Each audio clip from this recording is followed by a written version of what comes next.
Live from the virtual Daytona International Speedway, this is the 2018 iRacing Daytona 500. We're from high above the World Center of Racing. We're happy to say good morning, sim racing fans, and welcome up top into the RaceSpotTV booth alongside of myself, Evan Pasoko, joined by Randy Cheneth. And downstairs, twisted and tweaking dials to bringing us to you is Mr. Hugo Louise. And Randy, nice and early at him this morning. It is Daytona Day, and before we get the NASCAR season underway, we go racing once more in the iRacing Daytona 500. This is the fourth different race, though, of this iRacing Daytona 500 this year. So if you have not found the success that you wanted to over the course of the last 3-4 days, this is your last best opportunity. I think we've got at least 7 different splits going, but of course we're happy to welcome you in to top split coverage here on RaceSpotTV and iRacing Live. Yeah, any of these guys that have struggled, this is going to be their last chance to put in a good one. Of course, there's technically 2 different championships, so you make the argument that you have 8 opportunities between the Open and the Fixed Championship. This being the Open stuff, you're going to have a lot of the best racers here bringing you the green flag and running around this Daytona International Speedway at near 200 miles an hour for 500 miles. So this is going to be an exciting one and a nice little sneak preview for what we see on Tuesday when that NASCAR Peak Antifreeze iRacing series kicks off. A lot of familiar names that will correlate between this morning and Tuesday evening. It is going to be a long one from Daytona. We're happy that you're up with us. Let's introduce you to the starting grid as we go trackside and take a look to how we will rack them and stack them. So pole position in this one will belong to the number 1 machine. Jimmy Mullis, top-ranked driver, coming into this race, brings us to the green flag this morning, and he will be joined on the front row by the number 8 of Chris Shearburn. Back on row 2, going to be the number 3 of Zach Novak and Casey Kerwin in the 2 car. They will start 3rd and 4th respectively, along with Nick Hershka and Dallas Pataska 5th and 6th on row number 3. Then we have an exact tie on qualifying times. Both Will Cooley and Blake Bryant with a 47.310. They start in 7th and 8th position. Alex Bergeron and Patrick Mallet 9th and 10th.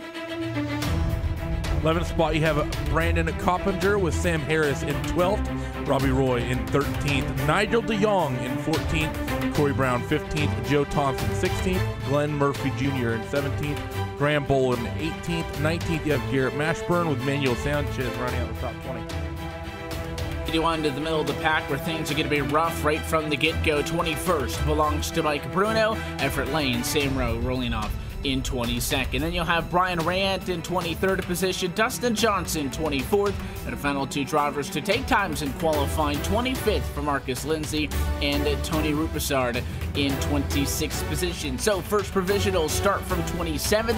It'll be Ryan Lowe and Michael Guest back on that row in 27th and 28th. Malik Ray will roll off in 29th position, and Matt Adams is 30th. Of course, getting a little bit deeper down this field, you have Logan Powers in 31st, Josh Micklemore in 32nd, Brandon Kohler 33rd, Richard Holiday 34th, and Travis Schaefer rounding out the 35-car field, taking us around this Daytona International Speedway for 200 laps. As we head around under pace speeds, a lot of the upcoming 200 laps at 500 miles are going to be under green flag conditions and well up to speed. And we don't need to introduce this racetrack for you. The Daytona International Speedway is where we always kick off both the NASCAR and, of course, the NASCAR iRacing seasons. This racetrack clocking in at 2.5 miles in length. That's how we get to our 500-mile total distance by doing 200 laps around this place. Other than that, the 31 degrees of banking at about 3 stories tall in the corners is what makes this racetrack what it is. And we have seen some competitive racing throughout iRacing speed weeks, if you will. But of course, this is the main event of the season, and there'll be a couple of these iRacing special events, of course, as the season goes on. And taking a look to the field, well, there's drivers in here who have already competed in some of the 500s in the last few days. But again, this is your last chance for the Open guys if you want to get a win in a thing called the iRacing Daytona 500. Pace car is going to make the sharp left-hand turn off to the safety of the pit lane, and we are ready to get Daytona Day underway. American Ethanol green flag flies. We're racing from Daytona. It's pole sitter Jimmy Mullis for the first of 200 laps. Down into corner number 1, everyone's just going to be looking to be nice and calm here, Evan. Long race. You're going to be in these cars for several hours today. Don't get overly aggressive as they go through the high banks of Daytona for the first time through corners number 1 and 2 and head down this long Daytona super stretch down this back straightaway for the first time. Everyone is just being nice, calm, cool, and collected here in all of these Cup cars. They hit themselves into 3 and 4. You can see, obviously, early drivers trying to duck down to the inside of the racetrack. Well, it might not be the most thrilling stuff. Single file racing, probably a good idea over the course of 200 laps. Even if you're not pushing each other, the risk for making a little bit of a mistake that can especially snowball at a place like Daytona is that much more amplified. But at the completion of the first 2.5 miles, your race leader is your pole sitter, Jimmy Mullis. So the outside's fallen back just a tad bit. Not all that bad for Chris Shearburn, who started in second. He was third across the line, although you do see the likes of that 31 machine coming up on the inside, the 14 as well, of Will Cooley. So the outside line is struggling. Drivers have moved down to the bottom. Casey Kerwood, a good example of that, who runs right now in the number 5 position. So inside, and as we expected, is the place to be as we head back to turns 3 and 4 with about a 6-car length advantage for the guys down low. The top side really starting to go away. I've heard from drivers that the top is tending to be a struggle, and I think it's going to be sort of a factor of two things. That top side struggles, and if the bottom side is just overall faster, not to mention the fact that we're going to have such a long race with this. People are going to want to be patient. I think we're going to be in, at least through the first half to 3/4 of this race, a lot of people probably sitting and cruising single file in this one.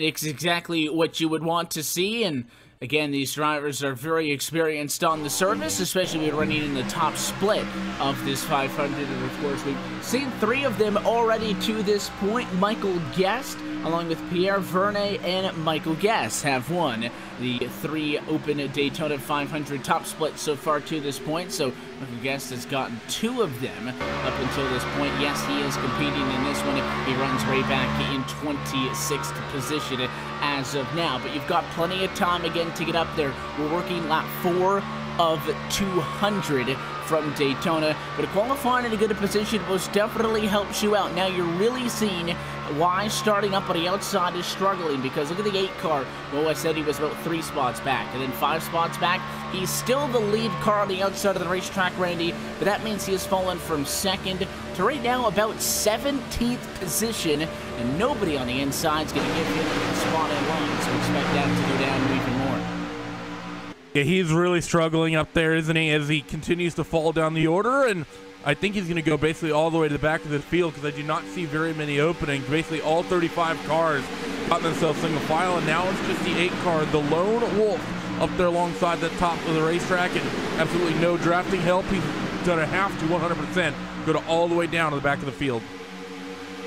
Did see a couple of guys closer to the front. I was thinking about making a move to the outside of the racetrack. Nobody actually committed to it, but saw a couple of drivers sticking a nose out and considering it as an option, but it looks like everybody wants to stay tucked in line, so there is no surprise. The drivers stacked up 1, 2, 3, 4. All drivers who started on the inside of their respective rows. So Mullis started first. That's where he runs. Novak goes 3rd to 2nd. You've got the 3rd Krishke, who goes 5th to 3rd, and of course Will Cooley 7th to 4th. The first drivers to then kind of bail on the outside was Kerwin, who was able to jump down Bryant Mallet Harris, who continued through 5, 6, 7, and 8. All started up top, but were able to find spots down on the inside of the racetrack. Again, unfortunately, not the word for Chris Shearburn, as he eventually finds a spot in line, but it is in 21st position.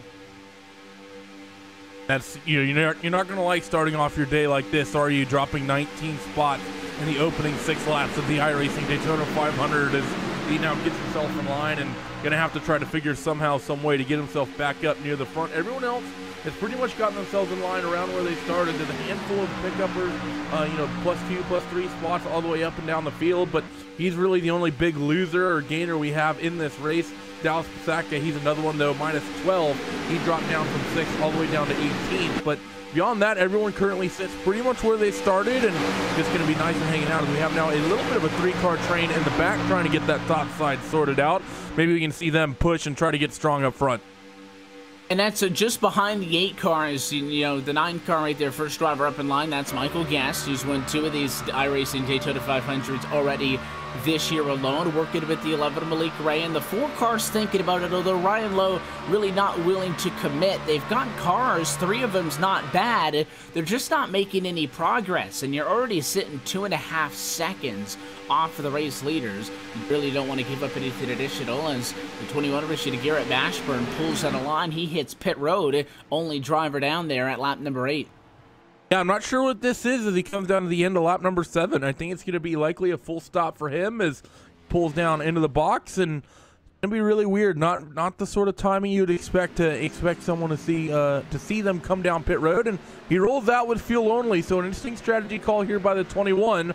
Not going to go down a lap because it's just a top off. Didn't take any tires, but going to put him well down the order here. And I don't know if I like the call. I wonder if he almost went out there on the wrong set or something. Didn't have enough fuel in the car. I don't know what the deal is, but I don't know. I can't make much sense of that for someone going off cycle this early. The 2 car way up to the outside of the racetrack. Casey Kerwin in 5th, just kind of stretching the legs out. I don't think it was any serious attempt to make a move to the outside of the racetrack, but definitely when you talk about Mashburn, he's now way off the pace. He and Johnson are really the only 2 drivers who have lost contact with the pack. And if this race is to go green for any good amount of time, obviously that is not very good. Now, we have seen very different iRacing Daytona 500s this year. We've seen one go already with 9 cautions overall, one with 5, and one with 1. So there's no guaranteed way that we can predict just what kind of pace this race is going to have. But if we get anything more than 15 laps on the green, those guys in the back without the draft are going to find themselves a lap down far too early and in a really tough spot. Yeah, that's really going to be the main thing that you'd really watch for, isn't it? Is where are we going to get a lot of green flag run? And I have to say, the way this race is forming up, I think we're going to spend a long time under green. Everyone has been really patient through these opening 10 laps. They've gotten themselves locked down on that yellow line early, and everyone's just pretty much cruising out there. I don't think we're going to see any over aggressiveness, and really for a long while in this one. It's going to probably be up until maybe the end of the race, as soon as people start getting really dicey. They come off corner number 4 to end the first 25 miles of this one. And, well, Jimmy Mullis has led us pretty much all the way from that drop of the green flag. So I think we're going to be spending a long time under these very conditions right here.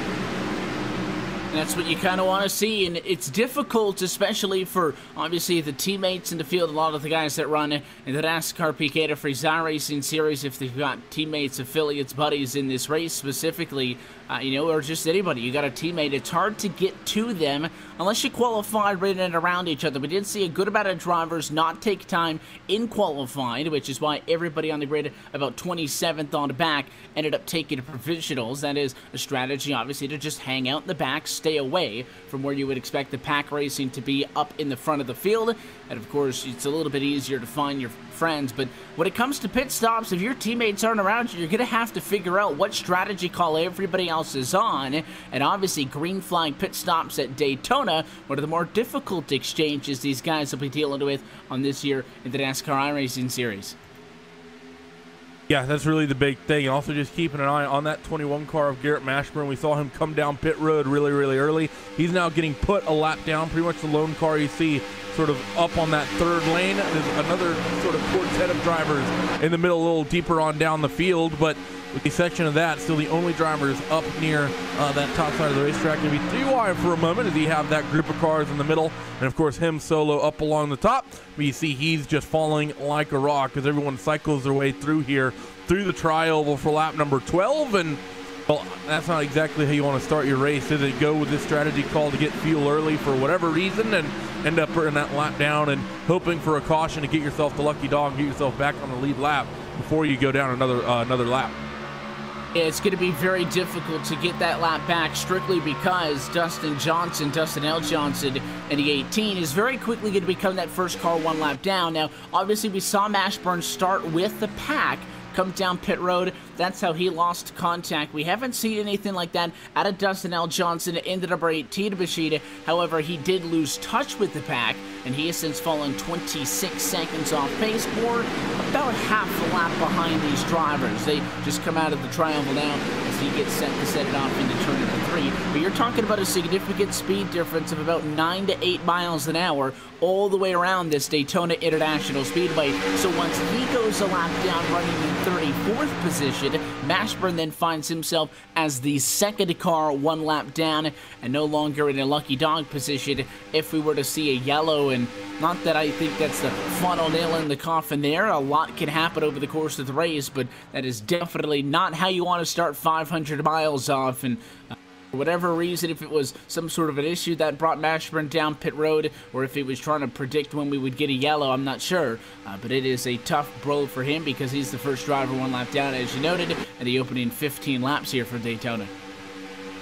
Yep, not how you want to start it out here. We're starting to get a little bit of a top line going in the back of the field. It's sort of starting with Richard Holliday. He's the last car in line, and sort of the lead car up there is, I believe, the 9 car of Michael Guest, who you mentioned I think has won 1 or 2 of these races thus far this weekend. He moves himself up to the top side of the racetrack, and a couple other drivers starting to opt to maybe trying to make that top side work as the 12 jumps up top in line. That's Dalla Pizzecca.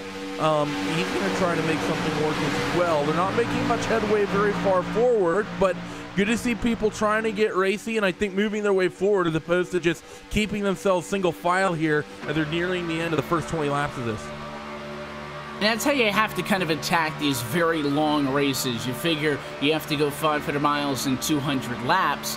It's a very daunting task to simply say, okay, well, let's just go race for 200 miles. So you kind of compartmentalize everything into pit stops. We get to, into the 30s and close to the 40s, then we're going to make a pit stop. Once you get your fuel number, once you kind of figure out what everybody else is going to be doing, and you're going to make an equal run. And all of a sudden, you cut this race down into about fifths or so, and it's not as long as it may have seemed like at the start of the night. There is no doubt that even if we see like what we saw in the very first of these 500s, from obviously with the 9 cautions up until the one that happened just yesterday with only 1 yellow, at least at the top split yellow, you're still going to be racing in the car under green flag conditions for well over 2 hours, even if this race stays green all the way through. So you're only going to make it so much easier on yourself, but I think these drivers obviously would prefer not to go racing under yellow as opposed to green, aside from the fact that, well, if you're in a caution flying condition, you're wrecking cars out of the race, but also under green,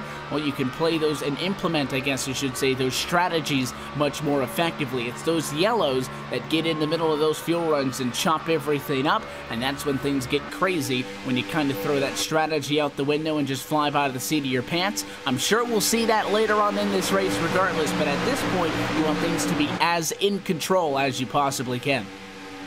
That's really the big thing to think about. You want to be just nice, calm, cool, and collected here as everyone's still being nice and courteous with one another. And that's the big thing. You've not seen, even though we've seen that top group come up, you've not seen any of these moments where guys are trying to shove themselves down into an optimal line or really potentially, quote-unquote, shoving anyone out of the way. So just nice, calm, and cool driving from everyone thus far. And that's what you like to see, is just all about survival for here as we're closing in on about half distance of this first fuel run here in a moment. Working lap 18 as we run right now. Going to be interesting to see if Justin Johnson loses his lead lap, or if he'd in some way be able to time it. It would take quite the stroke of luck to be getting lapped right as your leaders come by, but if that happens relatively close to each other, he could try to come down pit road with them, and then obviously you would be back out in the back, not on the lead lap, but if you're able to be in a draft and get those extra 8 to 9 miles an hour, you're not going to lose any more time. That would be a good way to stay as that lucky dog. Obviously, as the likes of Garrett Mashburn is tucked up in line, he's behind the number 26 car right now, kind of a part of this lead pack. So Mashburn, the lap machine, is tucked in line behind Josh Mitchellmore in 31st position. That's how he's been able to reduce how fast he's been dropping to the pack. First time tonight, though, just as you'd expect, Randy, maybe everybody wants to single file out and get ready to hit pit road shortly. The second line is coming up on the outside of the racetrack. Just because we've seen that big line down low does not in any way mean the outside of the racetrack does not work here. And now we have a significant number of cars up top making a push, led by the 19 of Samuel Harris. That's what we're going to probably expect to see all day, sort of the ebb and flow of that top line. There's going to be times where it gets really, really strong, and other times where it pretty much just drops off and gets like we had in the early stages of this one, where it's not very valid whatsoever, and it's still a little bit of a struggle, it seems like, for these guys to make much headway from that top groove of the racetrack. It seems like can't quite get up there, as have that now lap car that they're going to be putting a lap down of Dustin Johnson here in just a moment, and that's going to make him 3 wide down through corners number 1 and 2. Actually, probably close to down the back straightaways, so should be nice, cool, nice and calm for everybody for this 3-wide moment once again. A couple of those cars get back down into that low line as they get ready to put Dustin a lap down, as other people start thinking about maybe hopping up to that top groove as well. Right there you see just the sheer speed difference between the guys in the draft and the 18 Michigan Johnson all by himself, and he might be able to tag onto the back of the pack if he's fortunate enough here, but they're 3 wide, a little bit tight that time, but a 4. That second line looks like they're easily enough able to get on by, and the 25 car going to get shuffled out of line. Not the position you want to be in for Brandon Carpenter, who top side of the racetrack pushed up, and the 9 car I think tried as best as he could to wait up, but eventually Michael Guest had to go to the inside of the racetrack, and Carpenter dropping like an anchor got tossed out the back end of that thing. He'll go from about 17th position to well outside of the top 25 in the blink of an eye. That's really the big thing. You can't make any little mistake, and now if you're Brandon Carpenter, you fall all the way back to the tail end of this line. You're now pretty much the last car in the groove, except for Garrett Matchburn, who's just out in front of the lap down, and I think Tony Repustard is back there as well as Travis Schaefer. So just that one little mistake and you lose the pack. And I think if you're Brandon, you're now 5, 6 or so car lengths back off those that big lead pack that's still all together. You're gonna have to try to work really, really hard to reel that little group back in. Luckily, he's not dropped too far back, but that just has to be a bit of a warning for everybody. 23 laps in, you make a little mistake, you get deeper and deeper into the field, no one is going to let you get back down in line, and you're going to the rear of this train. We have seen that charge from the outside of the racetrack very much stall out where they run right now. The 19 Harris has dropped back about 5 spots. They've gone up to, at best, about 7th position. Harris right now in 12th. The 24 car alongside him of Robbie Roy. He looks to jump back up into the top 10 after getting a little bit of a resurgence here. But, I mean, you could definitely see outside of the racetrack when they got those 7 cars, which is where we sit now, good amount of speed, good amount of momentum they can challenge. But it's, again, difficult to sustain that up on the outside. It tends to come, as you talked about, Randy, the ebbs and flows, it tends to come in waves. You get a big burst of speed, you get a great run on the outside of the racetrack, and you might be able to get up to 7th. But then if you don't complete that pass, get all the way up to the front, or just completely give up on the outside and try to tuck back in line once you get up into the top 10, then you just kind of stall out there. It's difficult to keep that sustained pressure on the outside of the racetrack, especially, yeah, 7 cars is good up top, but you've got about 25 on the inside. Yeah, and right now Alex Bergeron has given Sam Harris one big push on that top side, and they're moving their way forward pretty decently right now, wheel to wheel with the 5 of Patrick Mallet, and heading their way towards the 15 car of Blake Bryant. So they want to try to make a dent on this top 5 before they get to the end of this fuel run down this long Daytona super stretch for the 25th time in this one for Sam Harris and all the rest of these guys in this upper pack, as Alex is going to try to close on that 19 car. Still everyone being really calm, cool, and collected, not pushing too hard. As good to see that top group starting to gain a little bit of momentum. You have to wonder, are you going to be able to get all the way up front if they continue to put the heat on him? It's going to be a race high for the number 19 machine this time by for Harris. 7th. Thought he might have been able to sneak out and beat the 50 to Blake Bryant to the lawn. If he would have been able to do so, get 6 would have been the highest he's been tonight. With that run up on the outside of the racetrack, they continue to keep it strong, but not the best time to be up on the outside of the racetrack, Randy. If you don't get there, we're working lap 26 right now. Pit stops on the horizon. You're not going to be able to get the pit road very easily from the outside of the racetrack. So I think the 19 and everybody else recognizes that sense of urgency. They know they're going to get this move done now as opposed to later. That's really the big thing, then. That's what's so curious to me. The fact that these guys waited until this far in this opening run to start making this top groove work. And normally, somewhere around the midpoint to 3/4 way through that that fuel tank is when you want to start thinking about, okay, when am I going to cycle down to that bottom groove and start getting my way off towards pit road. It could be very well possible that these guys are expecting to go a little bit on the long side. It is one of those things that you can always have happen in these cup cars around these plate tracks with Daytona and Talladega. You save fuel for a little bit and suddenly you're able to get yourself running an extra lap or two compared to everyone else. And if that's the case, it doesn't really matter if you're in that upper groove. If everyone else underneath you cuts down to pit road a couple laps earlier than you do, then you're going to still have an open opportunity. But at the same time, if you're up there trying to push your way to the front, the way the likes of Harris and Bergeron, and I think Michael guessed the number of cars who we have up on that top groove, probably going to be keeping that foot planted to the floor. Doubt you're going to be not using that much fuel.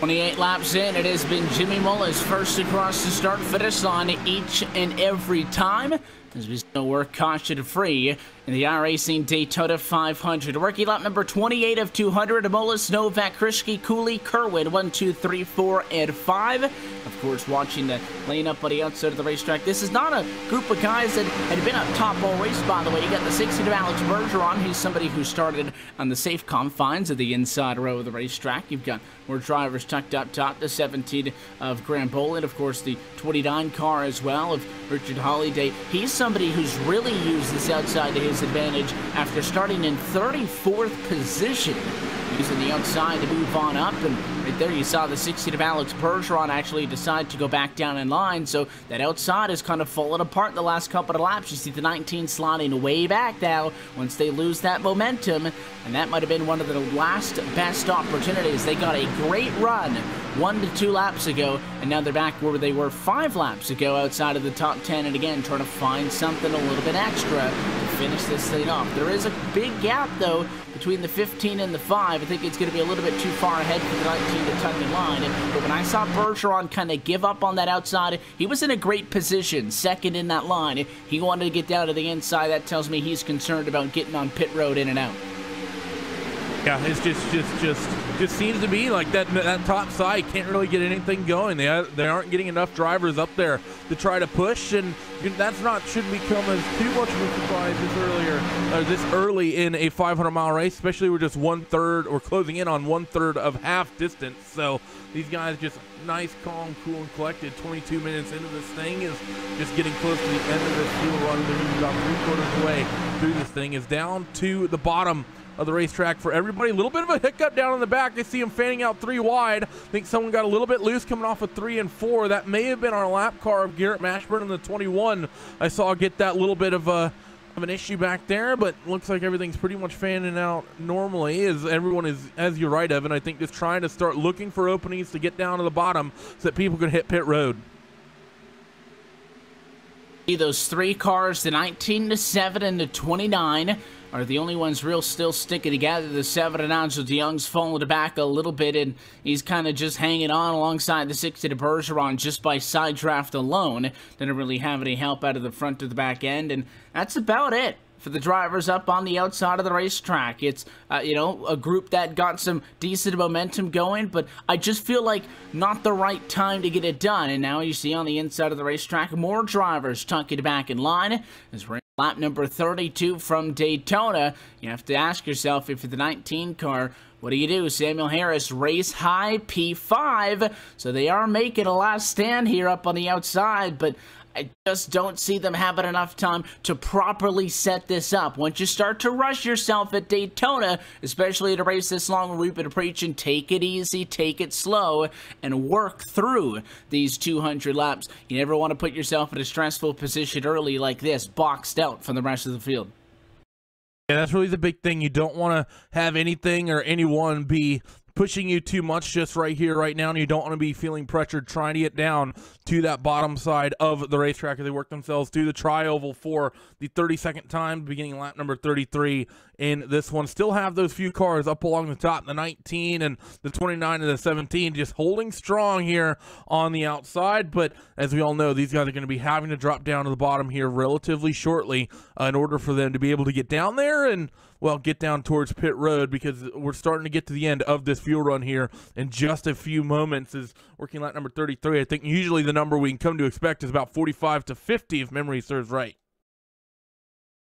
We will see if we get to that point. If we stick with that number, it is going to be interesting, because obviously if we are able to stay green throughout this race, you would want to be able to stretch it to lap 50, make it on 3 different stops over the course of the race at quarter, half, and 3/4 distance. But life doesn't tend to line up just that perfectly, and we might end up in a position where you are going to need 1 additional stop at some point. And if it is just 5-10 laps short on fuel in the grand scheme of things, that leaves the door wide open. It's not like it's clear cut. All right, everybody's going to get fuel to go X amount of laps. There's a lot of variance that can take place. Drivers taking a short pit early, or even taking a short pit at the end, only a splash and go, as they try to minimize the amount of time that they spend on the pit lane. But so far so good. You're seeing side-by-side action sustained inside of the top 15, top 20 from Daytona without incident now at lap number 34. And again, Jimmy Mullis has still led all the way. That 3 car on the inside of the racetrack, Zach Novak, as the one had a little bit of a bobble. No intentions of forcing the issue, just stayed tucked in line behind him. I think everybody on the inside for the first couple of spots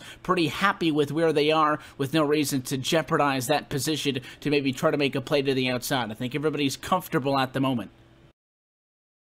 Everyone just being nice, calm, cool, and collected. There's still 3 cars up there being as strong as they can. And we do have that little bit of second pack in the back, a little bit of separation deep down this field. Is now it's just a waiting game for when people decide to come down on towards pit road. Through corners number 3 and 4, I don't think we're going to have any takers just yet, as they're all going to go right past that opening to pit road and through the tri-oval once more as they work themselves down in towards corners number 1 and 2 again.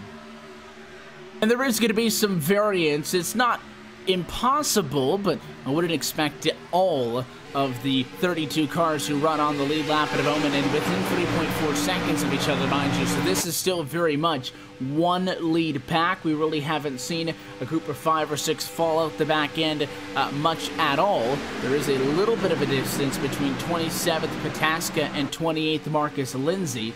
Other than that, though, that group is still 6 cars tucked in line, single file, and right off the back end. Should also note, we told you that we saw Mashburn and Johnson fall a lap down. They are still the only 2 drivers 1 lap down, but Matt Adams has dropped out of this race. The driver who started in 30th position no longer in this one. He's had to park that car, and his night is done. So we do have the first retiree early in this Daytona 500. Everybody else continues to work on the high banks. Lap number 37. We head down the super stretch again.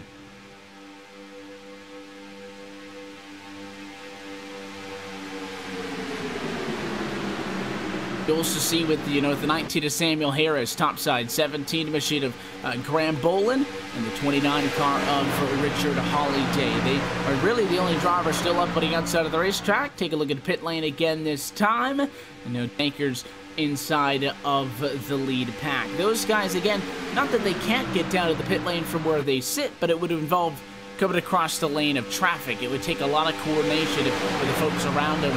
When are you going to be coming down pit road? And especially for those who are trying to protect their strategy, a lot of guys not just going to come over the radio and say, hey, I'm pitting this lap. A lot of people chatting outside of the sim itself. A lot of people on the radio just with a couple of guys trying to coordinate things.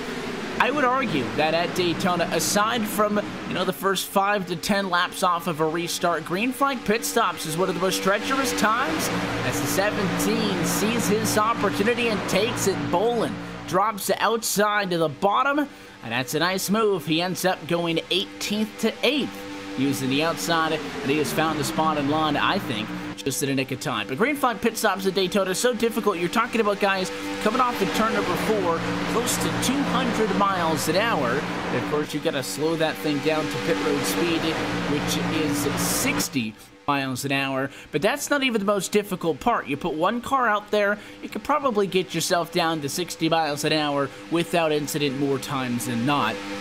Obviously, you don't have to brake right off of the corner. You can stretch it for about 2 to 3 more seconds and then get hard on the brakes, and depending on how hard you're willing to push it and how close you get to that line without stepping over it. You can save time on pit stops, but the biggest problem is, without doubt, well, the fact that you're pitted with about 20 other cars every single time you head down to the pit lane. A lot of people take different entries into pit road. Pit road itself is going to be crowded, getting into and out of the boxes, and of course, it's almost bad to get a really quick pit stop, but of course it's bad to get a slow pit stop. You want to come in and you want to leave pit road with as many cars as you can. Individual speed is by far outweighed by the speed of the draft here at Daytona. And right there you see the 19 machine also going to make that move, and jumping ship, Samuel Harris tucks down line.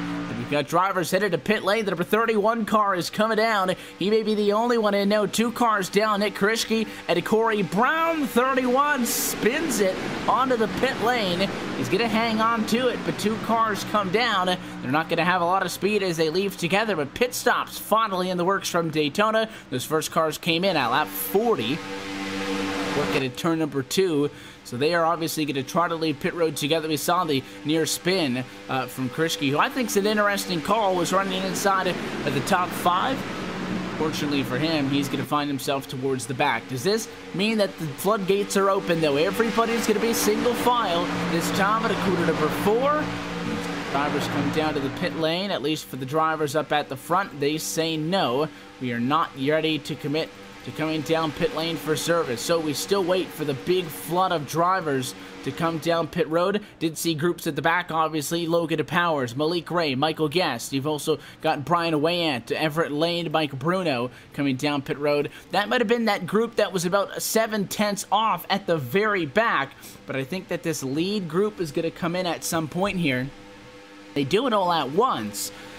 Obviously going to be pretty hectic down onto the pit lane. It's also going to be a good idea of what these drivers want to do tire-wise. Daytona, not a racetrack that necessarily lends itself to eating away at Goodyear rubber, but as you see drivers come down, here we go with the top 2 coming down pit road. The 3 are really coming in hard, and I think Zach Novak wound her up in time, but you saw him smoke those tires all the way in, and he actually leapfrogs in front of the one of Jimmy Mullis onto the pit lane. Now, if he's able to continue that and be able to get off of pit road in first as well. Very timid entry, but the number 3 car as he comes into pit lane, looks like he's going to go with right side tires.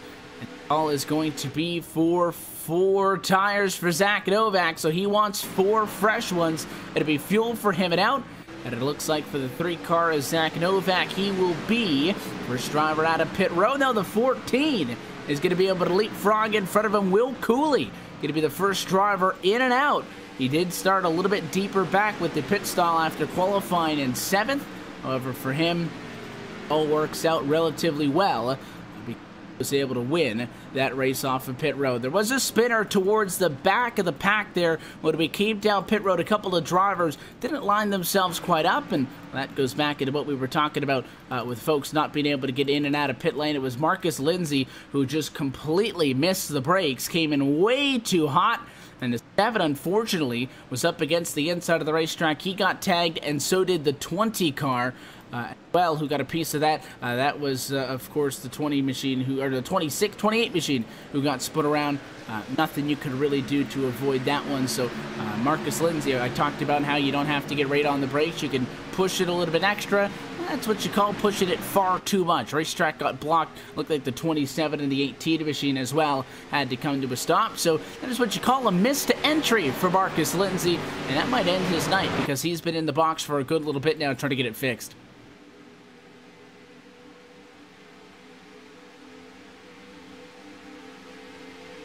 All of that, all of a sudden, everybody completing pit service, and we look at the race leaders up on the outside. There's the 14 car with all the momentum, and that group is going to end up back at the race lead. The group here, Casey Kerwood, Blake Bryant, and everybody else, they pitted the last time by, didn't pit with everybody the first time. The call was the same. They wanted 4 tires, and they actually beat that group off of pit road, but again, individual speed far outweighed by the group speed and the speed of the pack here from Daytona, and you could see that car, that group of cars, I guess I should say, Cooley, Novak, Harris, and Mullis working up on the outside of the racetrack. They had already gotten themselves up to speed by about a lap or so, and no surprise that they have worked themselves to the race lead. And now that at about a 2 to 3 lap span, we have worked all the way through our green flag pit stops, I guess you should say.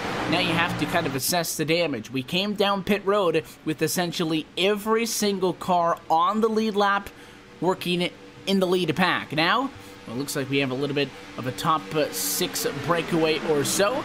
It's Cooley, Novak, Harris, Molis, Bolin, and Alex Bergeron leading the way from Daytona as we work on lap number 46 under green flag conditions. We'll take a quick opportunity to step aside, and when we come back, we'll watch the 14 Will Cooley. He's leading his first laps of the morning. You're watching the 2018 iRacing Daytona 500 on RaceSpotTV and iRacing Live.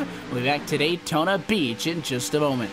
Just like a movie, just like a storybook, we are the future, we're the ones they won't overlook. It's time to be the hero. Rising like you've never seen, like you've never seen. Looking for a hero.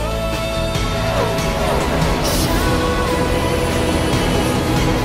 just like in a dream, just like in a dream.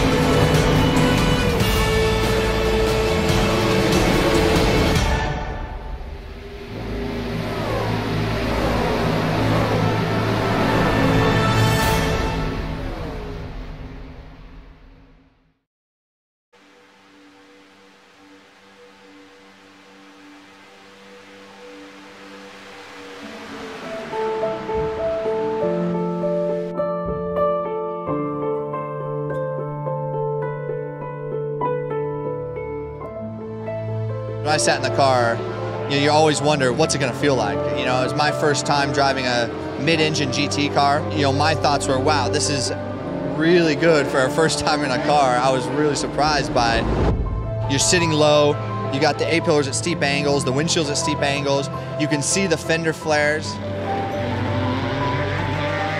I think we have a chance to win. Everything's got to go right, but I think we have a car that can win the race or be on the podium. But can you imagine how cool that would be to go back 50 years later to the year and do it?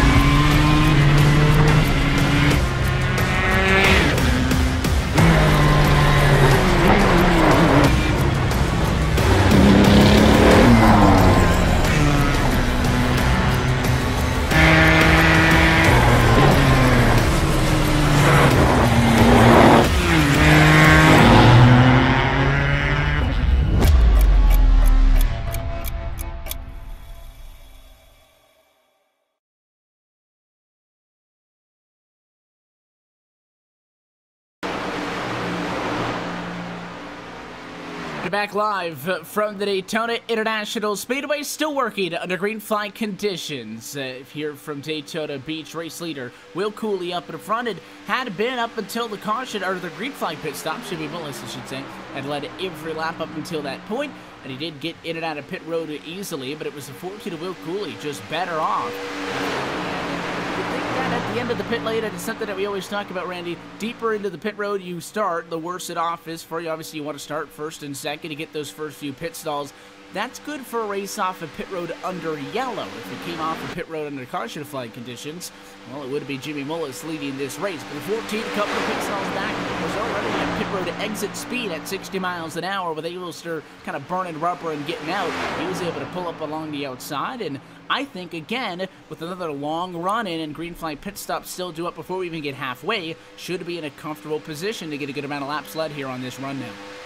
Yeah, just a good move there from Will Cooley, wasn't it, to take this race lead? And just got to be, that's one of the things about this racetrack people always talk about, the fact that, well, a lot of people like to talk about how easy it is here at Daytona, and you don't get a lot of mistakes that often crop up, but when they happen, you need to take advantage of them and jump into that race lead when you get the opportunity. So because of that, 14 car shifts his way into the race lead with Zach Novak taking the second spot. Sam Harris, we saw working the top at one point today, running in third, and Jimmy Mullis, who from your race lead led every single lap up until that point, he now finds himself running in that fourth spot.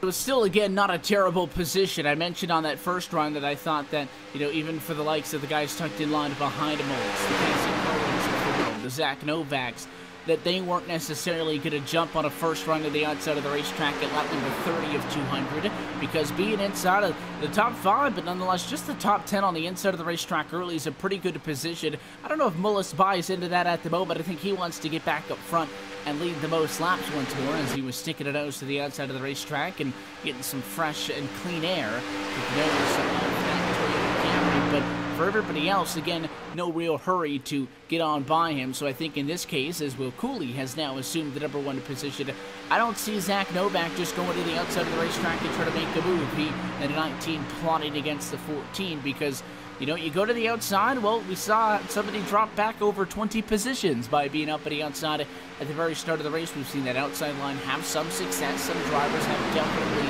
worked it and used it to their advantage. Samuel Harris in a 19 machine is one of them, who runs in third position. I just see it as an unneeded risk, a gamble that you don't need to take just past quarter distance. Yeah, I can agree with that. It's, you know, we're just, you know, lap 54 of 200 here as they work themselves through the high banks of 1 and 2 and start to head back down at this super stretch. I pretty much agree with you 100% that no real point in getting things overly aggressive here, as you see everyone pretty much single file in this lead pack, as we have a second group that's, well, about 6 seconds back, that's starting with that 8 machine of Chris Shearburn. And that's one thing that's interesting there, Evan. That car, we saw him come down on pit road so early on in this one. I believe he now, nope, no, that's not who I'm thinking of. I'm thinking of Mashburn here, as I'm getting my names mixed up. 2 cars way up on the outside. That's Casey Curran leading the outside charge, and you do have a little bit of separation here. Again, when we came off of pit road, we weren't all into one group. The draft naturally works its magic, and we've got about now 16 cars grouped together. The 2 car thinking about going down, and look at the 24 right there. Robbie Roy actually checked up, let him in line. I thought the 2 was going to be very aggressive to go topside. Things were a little bit discombobulated there in the middle of the top 10, and I thought he was going to use that to his advantage. He went low, wasn't quite clear, but Roy checked up, let him in line, and just like that, Curran back down low, trying to get back up into the top 5 where he started this race. And the 16 car actually went to the outside, so Alex Bergeron now leads the outside charge with the 9 and the 11 in tow. And as I say that, Billy Gray slices down to the inside and tucks in line behind the 5 of Mallet. A little bit of slicing and dicing back here. They work themselves through 1 and 2 once again, and everyone trying their hardest to get themselves back down in line and just get a nice, cool, calm, and collected. And it's been a really calm race, hasn't it, Evan? 56 laps in. Not often you see green flag runs that go for this long, and I've been saying it since the drop of the green flag. I think it's going to stay like this for a while, as the cars pretty much are single file once again through 3 and 4 here on the high banks of Daytona. I think we could go much well past half distance under green flag conditions if people keep doing what they're doing. That's always a good thing to see. And if we're able to maintain pace as far as what we've seen so far and be able to get the same fuel mileage out of these cars, you're looking at a 4-spot race over the course of the night. We'll be able to get just into the 40s, but nobody able to challenge it towards the 50 mark. Without, of course, a couple of yellows, that number seems far out of reach. And even at this point, if you were able to get some yellows and help you out, you're already about 7-8 laps behind on that strategy. So it looks like you're just getting losses and take the strategy that I think everybody came into this race prepared to run, and that would be 4 stops until the end of the race. So this is 57 in the works of 200 at the moment. The first big gap we see, though, and should note that in this lead group of the top 16, the only car now on the outside of the racetrack is Alex Bergeron. He was not forced up there. He made a decision. We saw that the entry tucking line behind him, but that Tua Kerwin is driver I'm thinking of kind of forced his way through. Bergeron was in front of Kerwin, right now runs in P6. He decided go to the outside, take that spot that was left by the two, lead the outside. Well, in the coming laps, those guys behind him left him. So Bergeron, missed call, dropping it back on the outside of the racetrack. He's going to get some help. It looks like Richard Holiday and the 34 of Joe Thompson joining him, but that's it out of the top guys. And we got two pieces of lap traffic, one on the inside, one on the outside.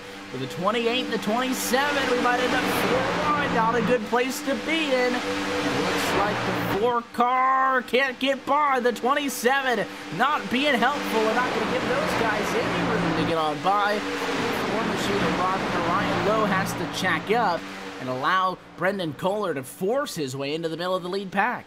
Yeah, that's just not good awareness by those lap cars. The one going to the top side, I think, had the right idea, but whoever that was trying to just force themselves and say, you know what, I am not going to come off the bottom. If we would have gotten yellow, it'd have to be on that driver. You know, there's no other way to put it than to say that that's on you 100%. And all those drivers did a fantastic job avoiding those guys, and there's a lot of scrambling for position there and getting themselves back down to the yellow line as we stay green here as we run lap number 60 of 200.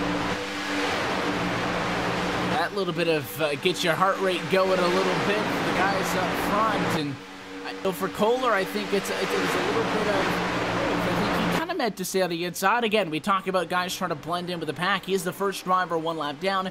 I think the biggest thing that's going to work against him, though, is he's got some pretty significant damage after that issue that we saw with the guys coming onto pit lane from that lead group. Aside from that, I think he probably would have been able to blend in.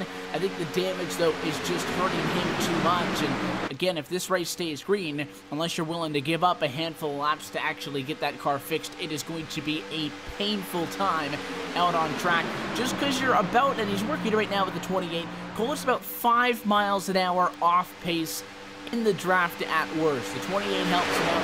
They're not doing 197, but that's still 3 miles an hour off pace. That's almost more agonizing than to be in 20 miles an hour off pace, because you're so close, you just need that little bit more, and the car just can't do it with the damage that's on board. And a tough break for him. Obviously, he got caught up in somebody else's mess and really puts him in a bad position, as we now have a total of 4 drivers still in this race that are off for the lead lap. Should also note that, as we said earlier, Matt Adams had retired from this race. Marcus Lindsay has also parked that car behind the wall after causing the contact coming on the pit road. So not a lot of people getting dropped out of this one. 3 cars that are also scored 1 lap down. Brendan Kohler, Manuel Sanchez, Garrett Mashburn, and Dustin Johnson, those 4 drivers. So they're still technically in this thing, as we're not even yet halfway, only 1 lap down with what we have with the system here on iRacing. You can get those laps back if some cautions end up cropping up. Just need to make sure you're not involved with them, as still to be 62 laps in and only have 2 drivers involved in incidents and have those incidents basically come down on pit road is always a good thing. As they run through 3 and 4, once again, everyone's still staying single file as we're starting to near the end of this second little run here, Evan, of green flag racing. Been green all the way through. First pit stops came around in the mid 40s and puts us about 20 or so laps out from the next round of stops.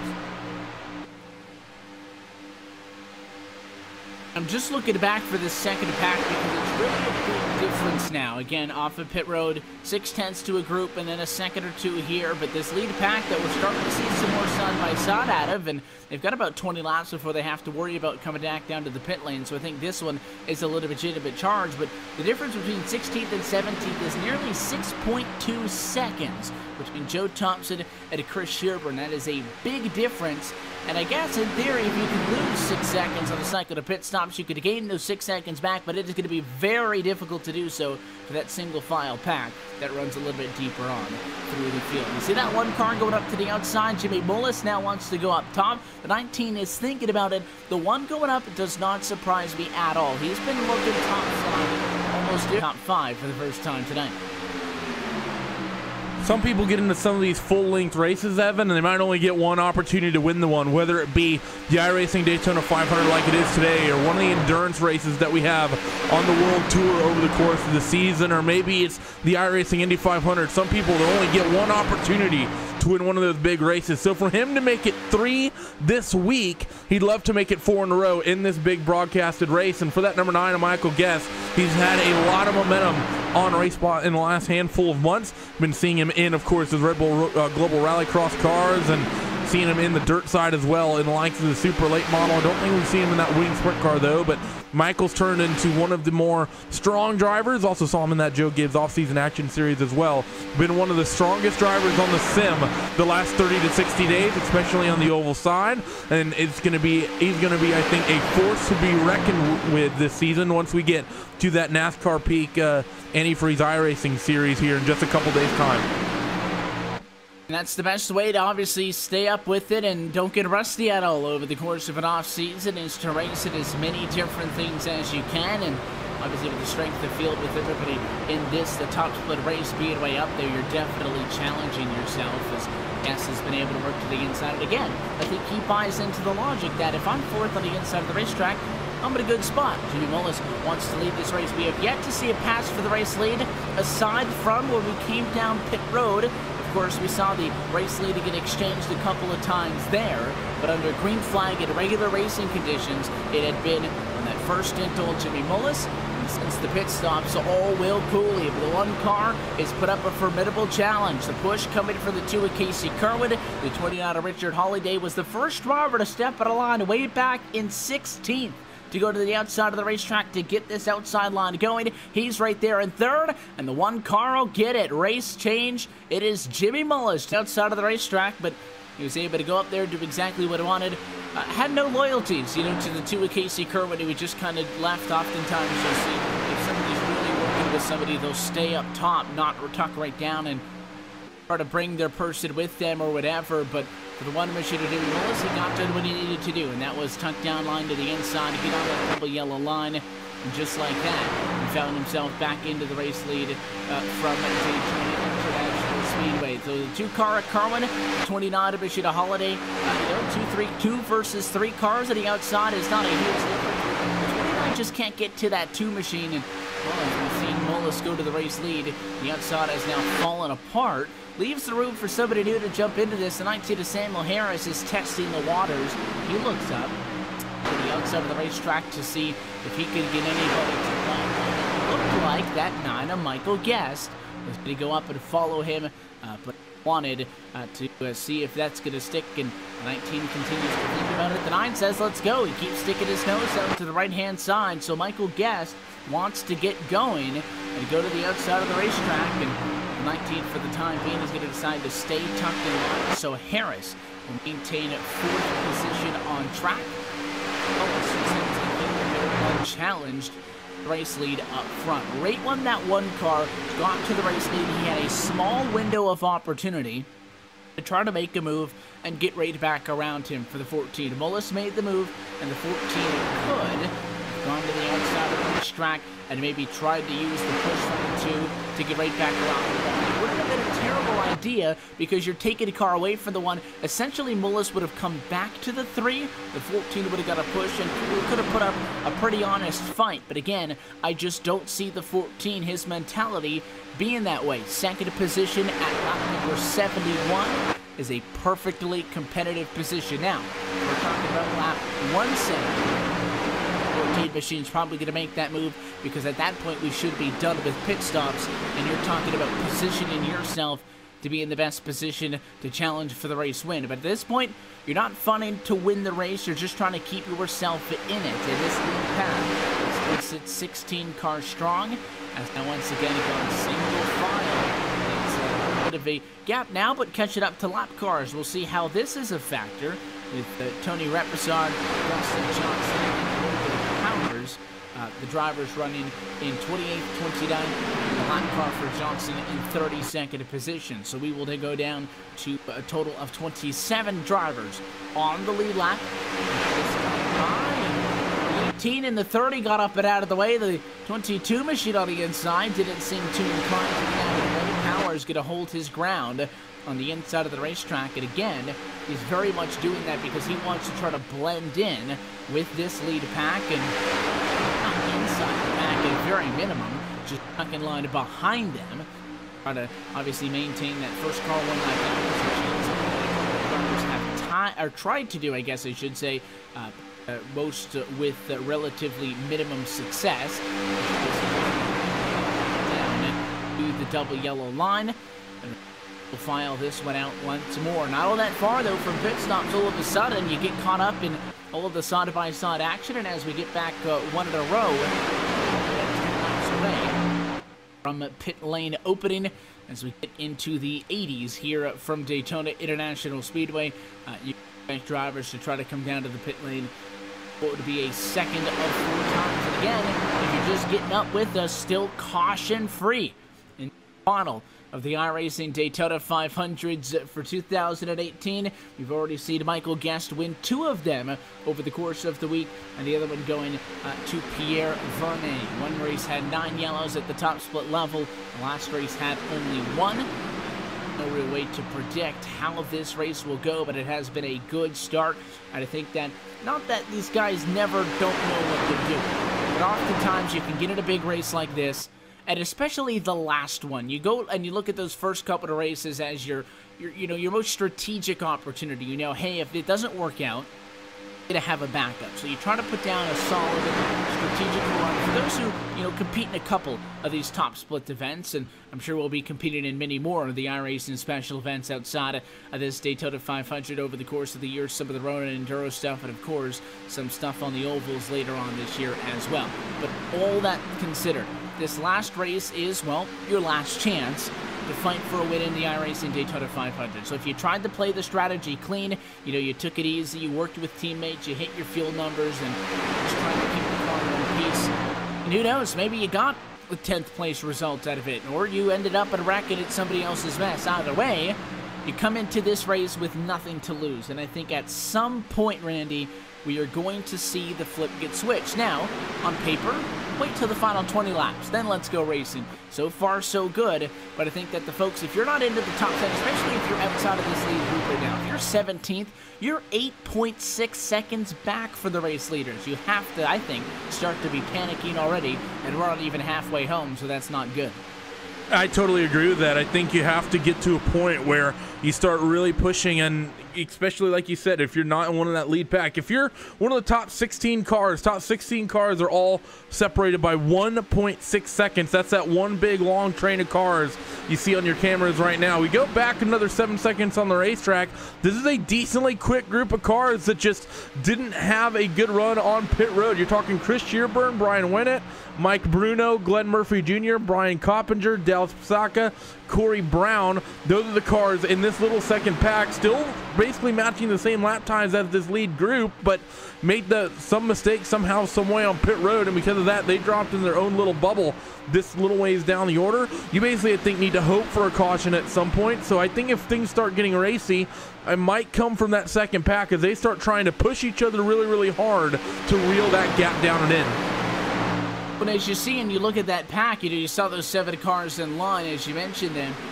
Single file's the best way to make speed around here, so you would have thought when the race leaders went side by side that second pack would have been working together and they would have been able to make up time. The only thing they can do is get single file and try to make up time, but they have only lost time. That's because the lead group is 16 cars and they are a group of 7 cars. The math just does not work in their favor. And it's not like you can, get anybody else to hop in with them. The next group of the lead lap is the final group of cars in the lead lap, 24th through 27th. And they're another 20 seconds back, 25 off for the race lead for Schaefer, DeYoung, Krischke, and, for Mickelborg. And so those drivers aren't going to help you out. You're just in a bad spot. Again, all you can do is come down pit road, execute cleanly in and out, and hope that, a couple more drivers up towards the front. Maybe you get disconnected from the lead pack. They come back to you. Maybe then you have an advantage in the numbers, because when we first came down pit road, all 27 of these cars were in one big pack. Since then, they've been split up into 3, and I can only imagine every time we come down pit road, we'll split them up a little bit more each time.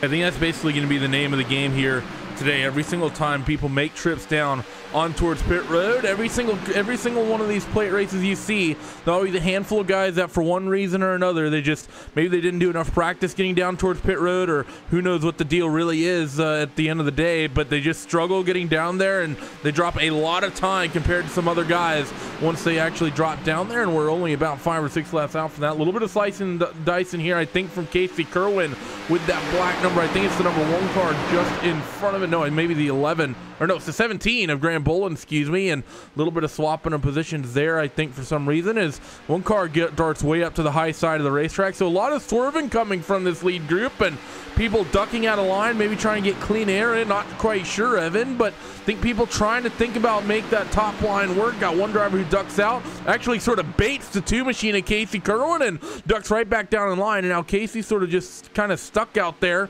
with nowhere to really go, as he's going to try to get back down and in line.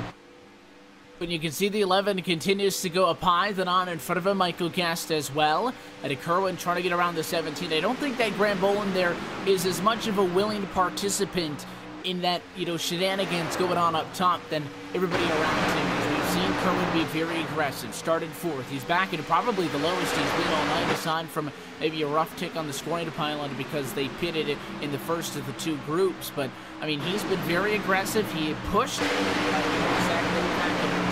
to the race lead, but he got that one machine back up there, so he's somebody that's ready to go. He just needs somebody to go with, and he's kind of stuck behind somebody who's very much content with where they're running.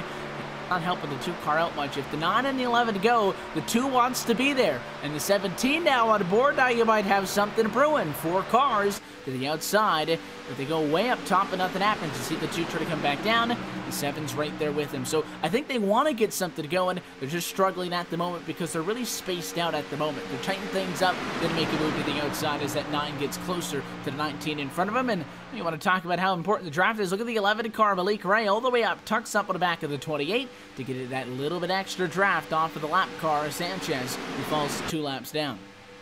Yeah, not sure what exactly Malik was thinking there. He sort of ducked up behind that lap car and immediately got back in line. I don't know if he was thinking he'd use that car to sort of stir that top groove. I'm not really sure, as we're getting just a few laps away here, I think, from these pit stops. Lap 43, 44 for the most, as we currently work lap number 82. So just a couple laps away. It's really weird to see people get this dicey here, Evan, this close to the green flag pit stops, considering they've just spent the last 40 some odd laps pretty much just calm, cool, and rolling single file when they can, and just not really doing any of this. So doesn't really make much sense to me why people will suddenly get so aggressive from that bottom groove and start swerving up and ducking right back down on the bottom, or sending 3 or 4 guys up to the top and then immediately dropping back in. I don't know if they're getting bored or what the deal is, but regardless, they get themselves back single file and likely talking to their crew chief, starting to think about when they're going to hit pit lane.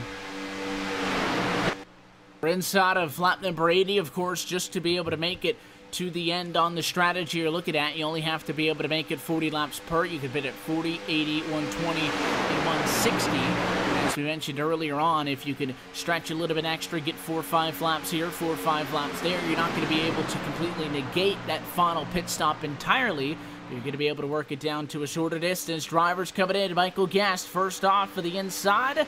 9 car really tight on speed. So Michael Guest is in. Malik Ray, the 17 to Graham Bolin in as well. Good number of cars, but the guys up front stayed out.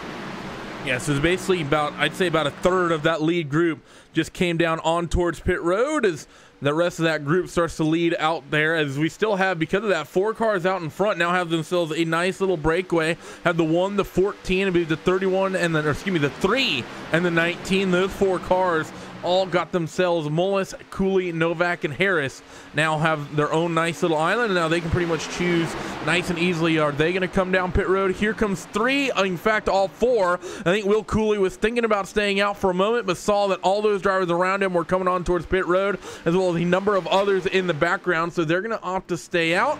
And now it's going to be the 2 machine of Casey Kerwin who leads the lap under green flag conditions here at Daytona, and him and now 4 other drivers behind him, 24-5, the 4, and the 15. They're going to be your lead pack for now as they head down the super stretch. And we should see now if this strategy works out for this group this time around. It did not last time. Now, they didn't end up at the group 25 seconds back, so I guess you could say it did in a way.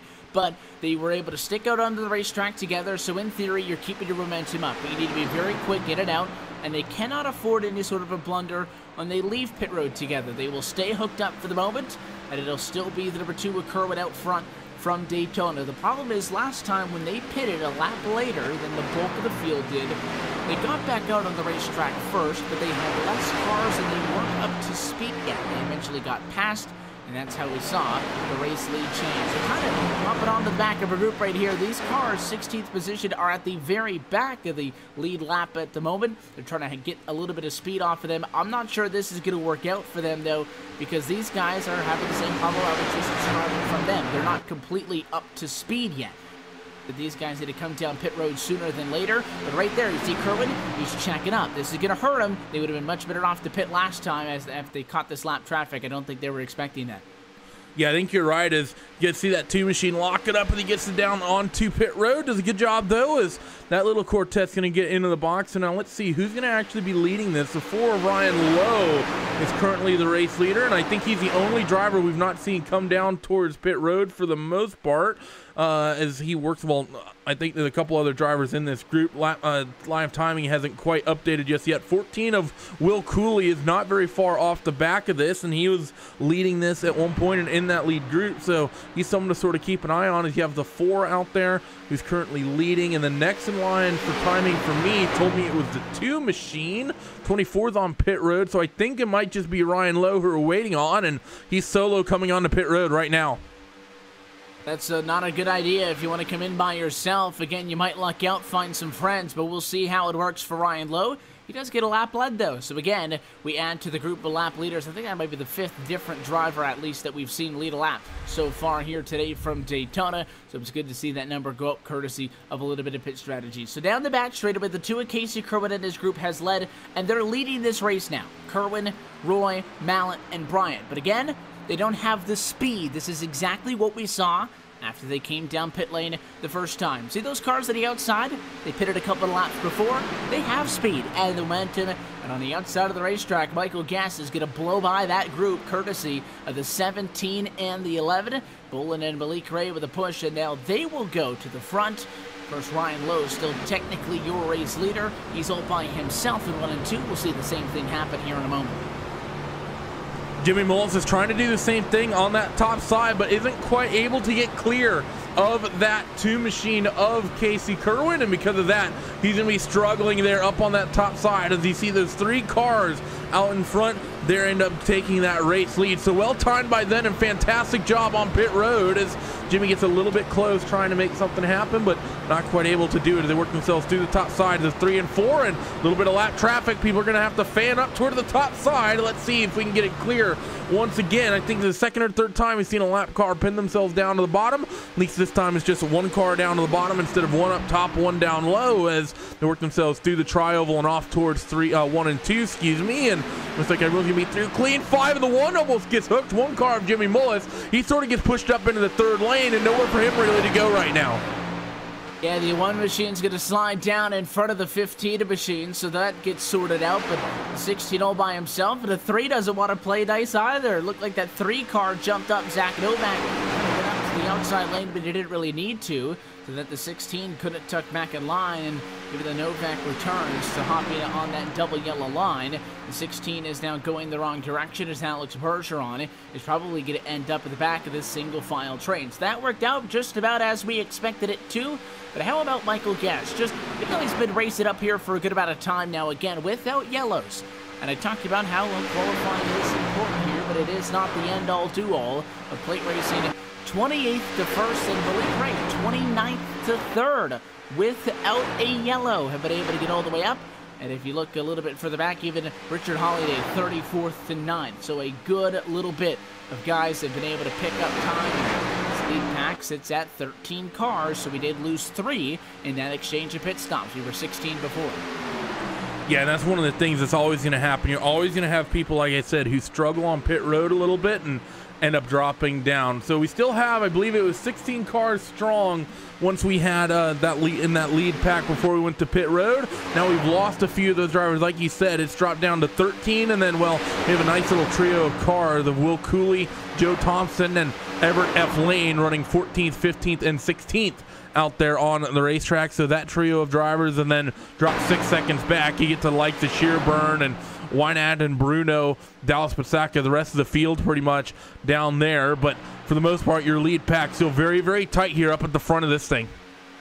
And that group lost a little bit more time. If you recall, they were about 6 to 7 seconds off of the race leaders when we pitted. That group is now an overall 10 to 15 seconds. If you look between 17th and 22nd position off for the guys up front. And then Glenn Murphy, Josh Mickelmore, and Nick Krischke to round out everybody inside of the top 25 as we challenge up to the outside of the racetrack. Casey Kirkwood wants to make something happen. With one car, Jimmy Hull is not interested. Went up top and then took his spot on the inside. And Kerwin gets left out to dry on the laundry line down the Daytona Super Stretch. We're working lap number 92 of 200 from Daytona International Speedway, and still clean and green in the iRacing Daytona 500. We'll take a quick opportunity to step aside. When we come back, we'll cross halfway and take a look at your iRacing midway race break. You're watching RaceSpotTV and iRacing Live's coverage of the iRacing Daytona 500. Back to the world's center of racing in a moment.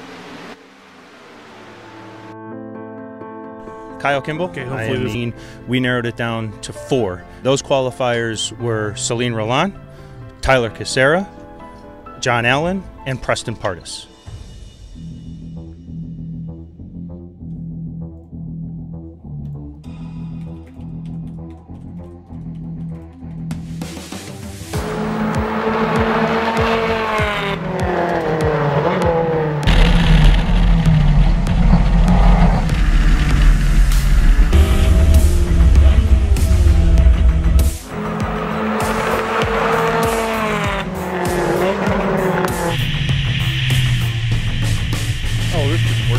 For me, the first session was just, the memorization piece of the track. I probably was halfway through the session before I felt like there were 2 or 3 places I could push. Now I knew what was next. I already see some differences in preference of, how people approach certain turns, or certainly the braking into the first chicane is a little bumpy. So there's a lot to learn, but that's part of the fun.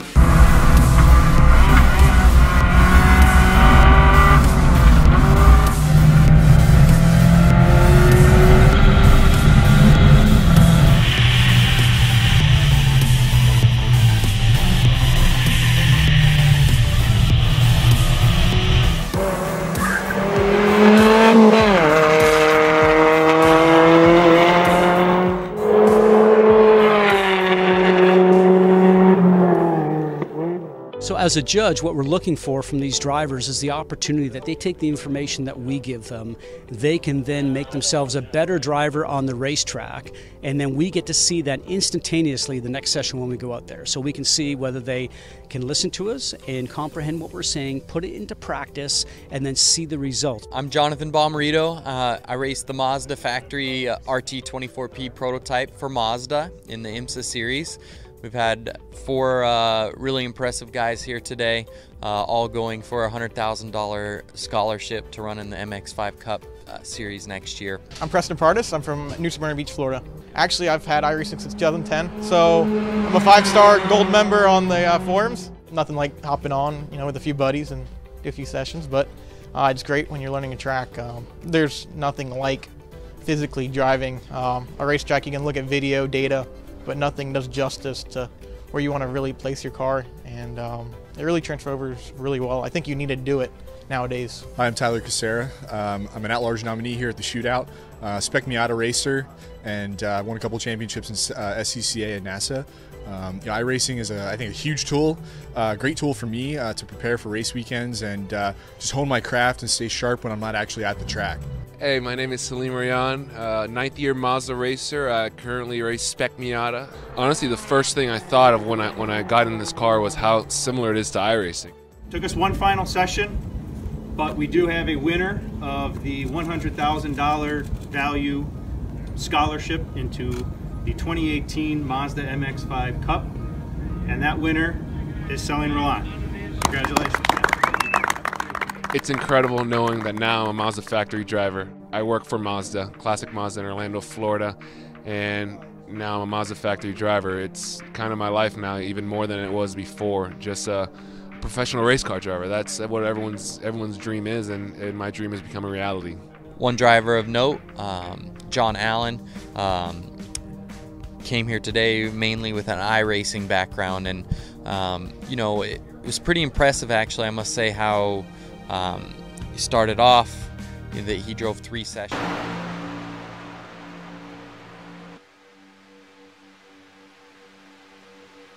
As we welcome you back live to the Daytona International Speedway, still green flag conditions in the iRacing Daytona 500. Happy that you're with us on RaceSpotTV and iRacing Live. Everyone so great channel series with you in the RaceSpotTV booth. Race leader is the LeBron Michael Gass, been able to make that play to the race lead after, of course, the little bit of pit strategy. 2 pit stops so far to this point, and expecting 2 more under the current race pace to be able to get to the end, but we'll be halfway home in a lap and a half from Daytona in a race that is still without incident. 22 cars scored on the lead lap, 31 still actively on track of the 35 who started this one a little bit over an hour. Actually, they closed it in, I'd say, about an hour and a half ago. Not quite there yet, so good race pace so far, and these guys are back in that single file mind frame. The top 13 cars now have stretched out an additional 6 seconds from the center pack since we stepped aside.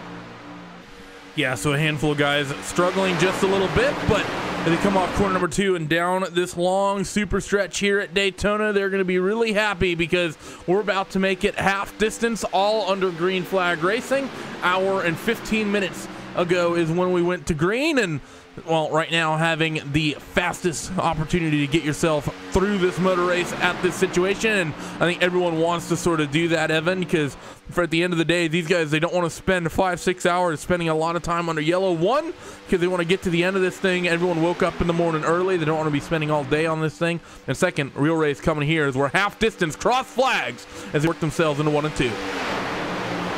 As we cross the halfway point in this morning's race, let's take a look at our iRacing Midway Race Break, brought to you by iRacing, the leading online racing simulation developed from the beginning as a centralized racing and competition service. iRacing organizes, hosts, and officiates races on virtual tracks from all around the globe. But in the fast-paced world of esports, iRacing is a one-stop shop for online racing with officially sanctioned series for the likes of NASCAR, IndyCar, IMSA, the World of Outlaws, Global Rallycross, and many more. With now 101 laps complete from Daytona, Michael Guest is your race leader. Just one of many drivers who have been able to put themselves up front, but definitely the driver who has made the most noise, gaining 27 spots en route to doing so. Graham A. Boland runs in the number 2 spot, and Malik Ray is third. All of these drivers have kind of worked together, followed themselves up to the field. You've also got your pole sitter, Jamie Willis, right there in 4th, and Casey Kerwin in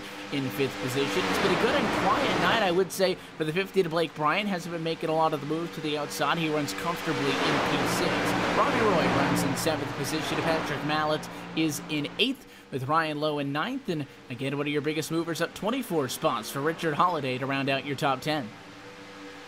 Looking down a little bit further through the rest of the field, you have Zach Novak running in that 11th spot. Sam Harris is in 12th. Alex Berger on 13th. Will Cooley at one point led this race in the 14 car. He finds himself 14th. Everett F. Lane is in that 15th spot. Joe Thompson 16th. Chris Shearburn in 17th. Brian Wayne in 18th. Mike Bruno 19th. And Dallas Pasaka, he rounds out your top 20. And continuing on through 21st position is Corey Brown. 22nd is Brandon Coppinger. He's the last driver on the lead lap and will probably lose his lead lap status here sooner rather than later. He is 41.7 seconds off of the guys up front. Then you'll get to the drivers one lap down, and there's a lot of them all the way through 30th position. Includes 23rd, Nigel DeYoung, Nick Kirschke in 24th position. Glenn Murphy Jr. is 25th. Josh Mitchell-Moore, 26th position. Garrett DePashburn in 27th. Logan DePowers is 28th, with Travis Schaefer 29th, and Tony Repisar to round out your top 30. And just to round out the field, the people whose race is not going the way they'd like, Dustin Johnson finds himself just a few, Manuel Sanchez, a few laps down in 31st, 21 laps down in 32nd is Dustin Johnson. We got a car around. First yellow here coming off of corner number 4. We have a big pile up here from your lead group.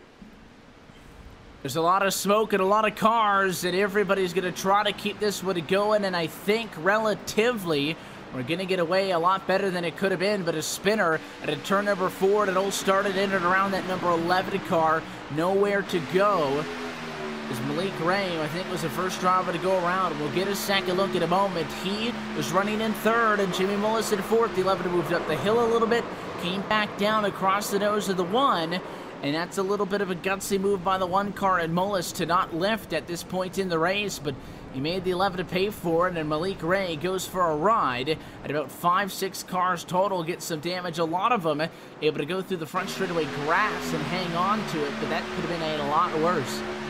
And we're going to ride on board with Mullis here and see exactly what he saw through corner number 3 and 4. See that 11 machine move up the hill, and he basically just gets it tapped and sent around. So just after we get halfway and run through that mid-race break, we're going to get a reset of the field and be under yellow flag conditions here at Daytona for the first time. So I think a number of drivers likely not going to be too happy with this one, Evan, but what can you do? I think you're right, though. I think if I was Mullis, I likely lift there, but hey, you know what? I'm not in this top split race. Everyone's going to be looking to come down towards pit road.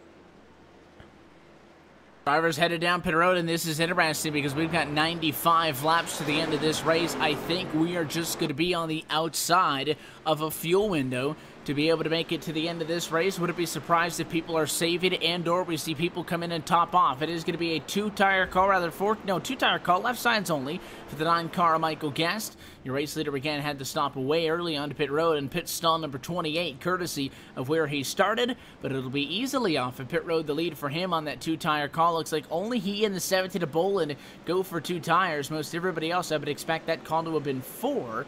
And third off of pit lane will be that 3 is Zach Novak, who will be the first driver out with 2 tires, but he chose the right sides. That's a little bit interesting. You're only ever really going to see 2 tires at these big super speedways like Dega and Daytona. Might do one half once you come down one lap, one pit stop, and then do the other sides when you come down again. So big kind of shuffle there, is 11 car really being the big loser and all that. Well, we had a handful of other cars that were really losers, but regardless, it's going to be 90, I think, 3 some odd laps, maybe 94, no, probably 92, 93 laps to go. Once we go back to green flag racing, we still have majority of this field without damage. So very, very competitive group of drivers here as we work the second half of the 2018 iRacing Daytona 500. Zach Novak winning, the race off of pit road for the guys who are at least in that second group, the guys who had led for the first couple, but the first one in and out is Michael Guest. He is not leading at the moment. That's because we got a lot of guys looking for a wave round. All those drivers 1 lap down, they're going to neglect to pit here and try to get back to the lead lap. So Repazard, Schaefer, Powers, looks like Mashburn is going to decide to come down pit road and give up that opportunity for the free pass. But Sanchez, Mitchellmore, you got Murphy, Krishke, all these drivers looking to get the wave around and put themselves back on the lead lap. I think it's a good call. You have at least 30 laps still on the fuel you've got on board, and I think that as well, you got it closer to 20 laps, I guess you should say, but you're in a position where I don't think it's a bad idea because we're going to double everybody up. And while I still don't think this is going to be the point where we hit the point to no return and, guys are going to go at it, no holds barred, race to the end, it is a restart. And we're going to get a group of guys that have been single file for the better part of these 107 laps to this point, aside from maybe the first 10, 15 laps where we saw a good bit of pack racing up front. They've been single file and trying to buy their time. That group of guys that was 7 seconds back, the group that was 25 seconds back, Randy, they were out of this race without the caution. All of a sudden, you're right back in it. Expect them to be very aggressive to keep themselves up front and in the hunt. Yeah, that's really the big thing. And right now, just taking a look as we're right on board with Michael Guest, all those cars in front of him are those cars that were scored 1 lap down that will be taking the wave around here. And I have to agree with Evan. You have no other opportunity but to do that right here, right now. So just go ahead, get yourself that lead lap back and try to make something somehow, some way work as you try to work your way forward. And like you said, a handful of drivers that were pretty much out of this thing because they were so far down the order, maybe mistakes on pit road, whatever it might be. It would be very unlikely to go one of these iRacing Daytona 500 races without a caution. Well, any of these big iRacing oval races going caution free is, well, it's an oddity in and of its own right. So if you're any of those guys, Evan, yeah, you were down the field, may have been nervous, but with 100 laps of racing still left around the time we got that yellow, I think you had to be more than confident that you're going to get at least 1 reset of the field before checkers waved. And I don't think the second half is going to be as clean as the first half. I think we're going to have maybe 2, 3, 4 cautions before we get to the end of this thing. And that's just the nature of the beast. Cautions breed cautions as the lights go back out on top of the iRacing.com official pace car. And There go the drivers taking the free pass. So the 30, the 35, the 22, the 28, the 26, the 10, the 31, all going to be able to get back to the lead lap. That'll put us with 28 cars on the lead lap, which to be halfway through this race and started with 35 is a pretty good number. I mentioned that Mashburn pitted, so he gives up the opportunity to get the wave around. He could still be the lucky dog if we get another caution.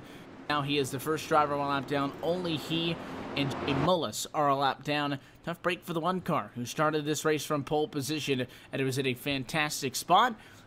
Obviously, be involved in that incident, finds himself struggling to maintain top 30 position, and if you fall 2 laps down, that's a much larger hurdle to get over, and of course being in contention for the lucky dog. So lights out on top of the pace car. We're going to go back, Reed. Here's how they look up front. Michael Gaston, Graham Boland going to be on the front row, inside and out first and second. Zach Novak at Everett Lane on row number 2. Richard Holiday and Patrick Mallett back on row 3 with Samuel Harris and Ryan Lowe, row 4, and Casey Kerwin and Will Cooley on row number 5. The outside, not very good. On the first green flag, we saw the driver on the outside of the front row fall to 28th position before he was able to find a spot in line. Here's to hoping for Graham Boland at least. Upside's got a little bit more pep in their step this time around. Pace car down. The field going to be in the hands of the number 9 machine, and it's the 9 Toyota of Michael Gass to bring us back to the green flag. And a 17 wasting no time right inside and wants nothing to do with the folks up top. Patrick Mallett, he immediately jumps down to the bottom as well in that number 5 car from the 6th spot. So everyone just trying to get back down single file like we've been seeing pretty much all day. Still a number of cars up on that top groove, but number of drivers still aggressively getting themselves back down low. Look at that, considering we had 17 cars basically up on that outside row. There's now only 3 as we're midway down this long Daytona back straightaway and in towards 3 and 4. So that's how strong that bottom groove is. Everyone scrambles to get that down there, and most people are successful. Number of guys, though, notably are not. Side by side, the 3 is trying to make something really out of nothing. Everybody else is jumping ship up top. And we got Zach Novak trying to make a play for the race lead from Daytona on the outside of the racetrack. And now working lap 110 again. There's a big question mark now overhanging if we're going to be able to get to the end of this race now with just one more pit stop. I think we're just outside of that window. Only time will tell. Of course, Randy, if your prediction comes true to get a couple of yellows, that would probably lend itself enough opportunities to save under caution to be able to get to that point. But nothing saying that we can't do exactly what we did at the start of the night, and that is have good, clean, hard racing due to the stage break before we separate ourselves a little bit. It was a 28-car lead pack when we took the green flag moments ago. More or less, still everybody in contact with each other, and I'm surprised how quickly, just like we saw earlier, cars on the outside have fallen off. I thought we would have seen more guys stick it out, but everybody wants to get onto the inside lane and keep it too sharp. Yeah, it's just one of those things where I think people still want to be patient. 89 laps left in this thing. You still want to be nice, cool, calm, and collected. There's still a lot of racing left going to be in these cars, at least for the next hour, so you don't want to push yourself too hard. But that said, now a lot more things really push. What's the point I'm trying to make? You can't make as many mistakes as you were earlier on in this one, Evan. So we saw a number of people struggle on pit road a few times. Now for this entire group of cars, just in case it goes green, and there is a real possibility we could go green to the end after that 105 lap run to open things up, likely going to be on pit road at least 2 times before that point, maybe even a third. You do not want to make any mistakes on pit road that cost you any amount of time. You end up losing 5 seconds. If it goes green, that's the end of your day. Gamble that these guys have obviously decided that you're going to want to take. We'll see how all of this plays out. 28 cars total still scored on the lead lap as we run right now. And if Zach Novak can just stay there, it's not all that bad. But the problem is, it tends to be one or the other. If the outside doesn't work, you're going to go backwards. We did see, though, right before the first set of pit stops, well earlier on into this race, those guys eventually find a spot here, find a spot there, and be able to blend in with the folks on the inside of the racetrack. It is a legitimate incentive for the 5 of Mallett, the 19 machine, of Harris, and of course, that 4 low on the inside. This 3 cars down low, the guys guys up top to not let them in. There's no reason, unless you're working with somebody up there, to let them down the line. There's all very capable race car drivers up on the outside of the racetrack. These guys, I think, see this as an opportunity to kind of box them out.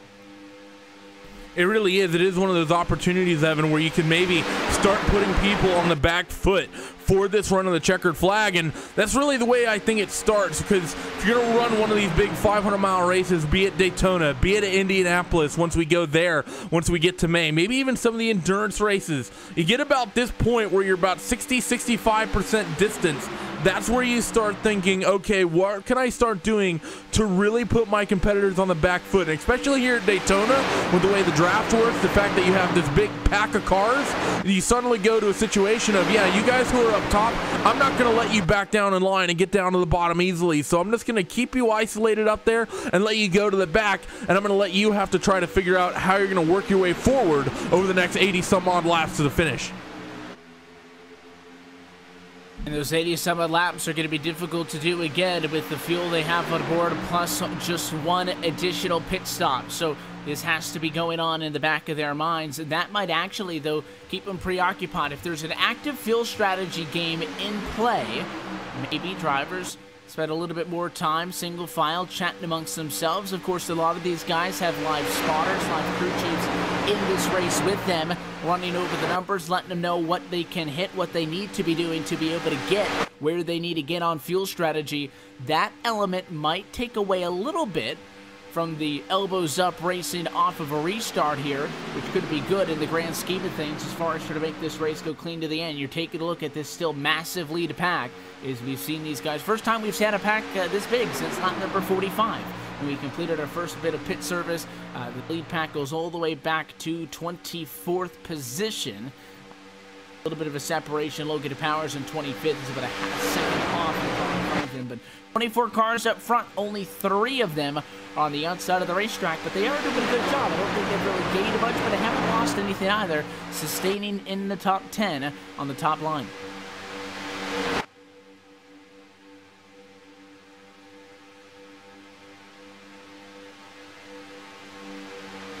For Novak, obviously, it's a combination of things. You got help from the 29, you have help from the 23, but the side draft also has to be a big thing here. And Daytona, in comparison to Talladega, much thinner. I mentioned at the top of the broadcast, 31 degrees of banking and about 3 stories of banking here from Daytona. That's compared to the 33 degrees of banking and the nearly 4 stories of banking at Talladega. It widens out the racetrack, and this racetrack doesn't look tight when you get some of the overhead shots and you can see how much space they have. But at 200 miles an hour, it's a lot different, and it really tightens up quick when you get anybody in a 3rd or 4th lane. We had to go 4 wide earlier tonight when we were working around lap cars. We had a lap car outside and a lap car inside, and all of the lead lap cars had to snake their way through 2 wide in between those lanes of corresponding traffic. So where the 3, the 29, and the 23 sit right now, about the middle, it's not that aggressive of a line. They're in a pretty comfortable position. I don't see them going down right onto the door of the guys on their inside. They're definitely close enough to get that advantage.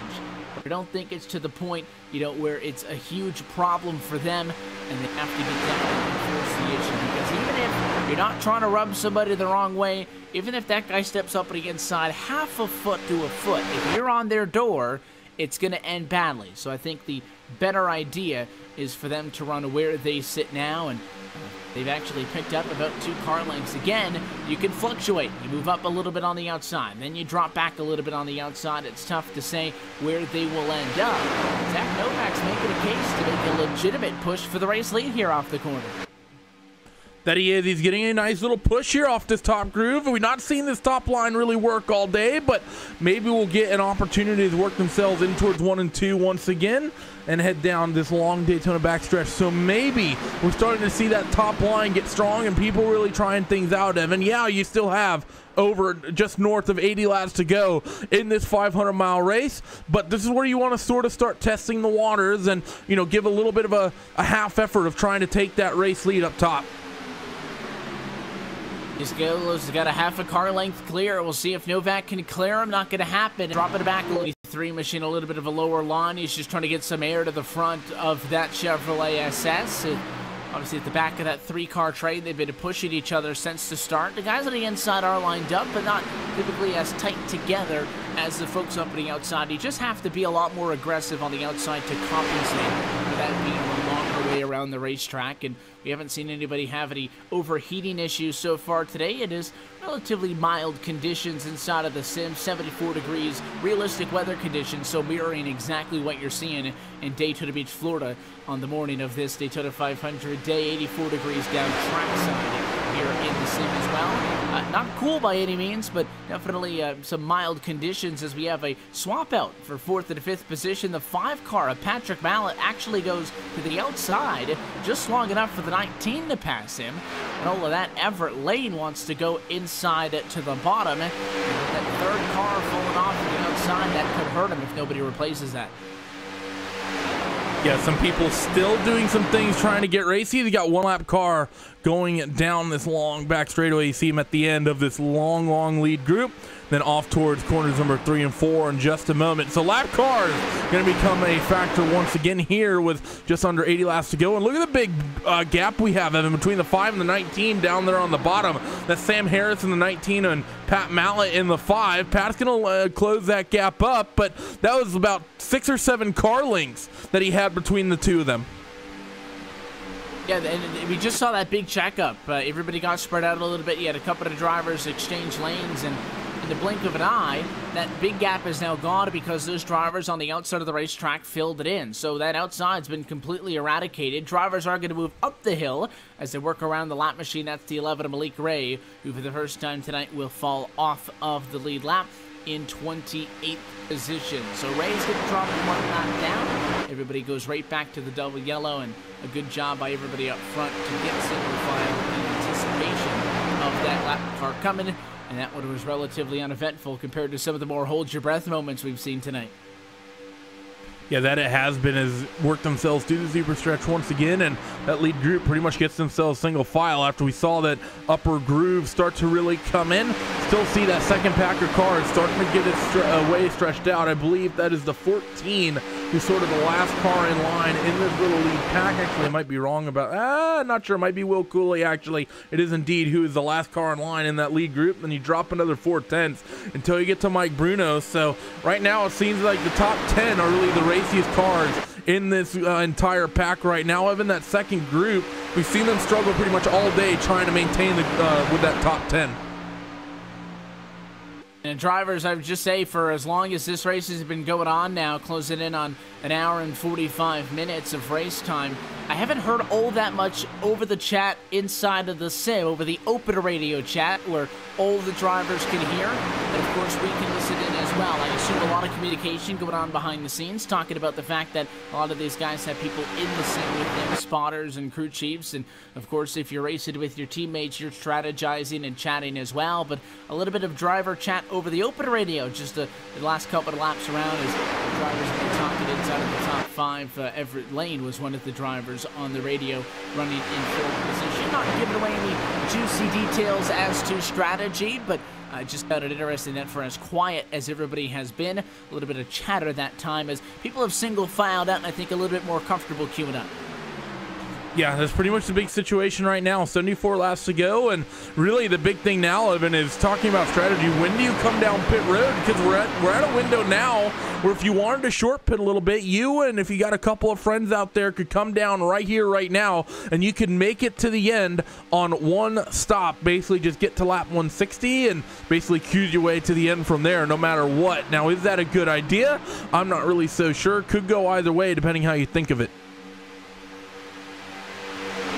You are going to have to, and again, the way it sits, one of those is probably going to be shorter. So in theory, you could say you're inside of the window now. We mentioned on that 4-stop strategy, without the yellow, we'd probably see drivers pitting right about now, because you'd go to lap 40, 80, 120, and then 160. That would split your race into fifths, and you'd have 4 pit stops to make it to the end. But because we came down and got fuel and tires, about 93, 94 laps to go in this race under caution, and not sure we can stretch it to that distance. You'd have to be able to go about 46, 47 laps on 2 stints. Not that that's impossible, but but we just haven't seen people in a position tonight to have to force it that far, so nobody's gone 46 or 47 laps on the field yet this evening. Green flag conditions going to be difficult to do so, but if you're in a pack, you can save, and it's not impossible, so we will see. But again, nobody has had to do it, so nobody has done it yet.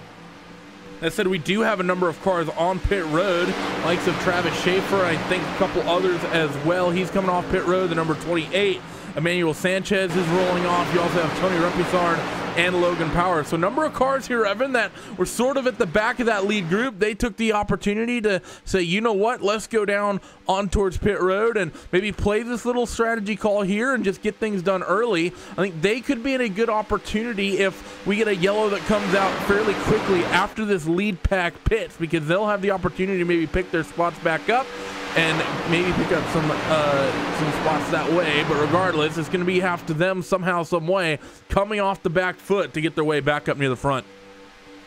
I like the call. These guys were a little bit off of the lead group, as you mentioned, couple of seconds disconnected. This puts them kind of back on the strategy that we should have been on without the yellow. Pitting now, they have one pit stop to go to the end of the race. They're going to be able to make it. Obviously, the sacrifice is you're going to be allowed down for quite some time until the rest of the field pits. You're in a spot where if a yellow comes out, you're trapped one lap down. You would then have to stay out to be able to get your lead lap status back, which might hurt your overall strategy, and at that point you might just have to scrap it and kind of play with what is given to you. But it is a strategy call, and keep an eye. 22nd through 29th, now running one lap down based on that call. Group up front led by Michael Gass, still in the number 9 car, no intentions of pitting. You're going to want to stretch it as far as you can, I would think.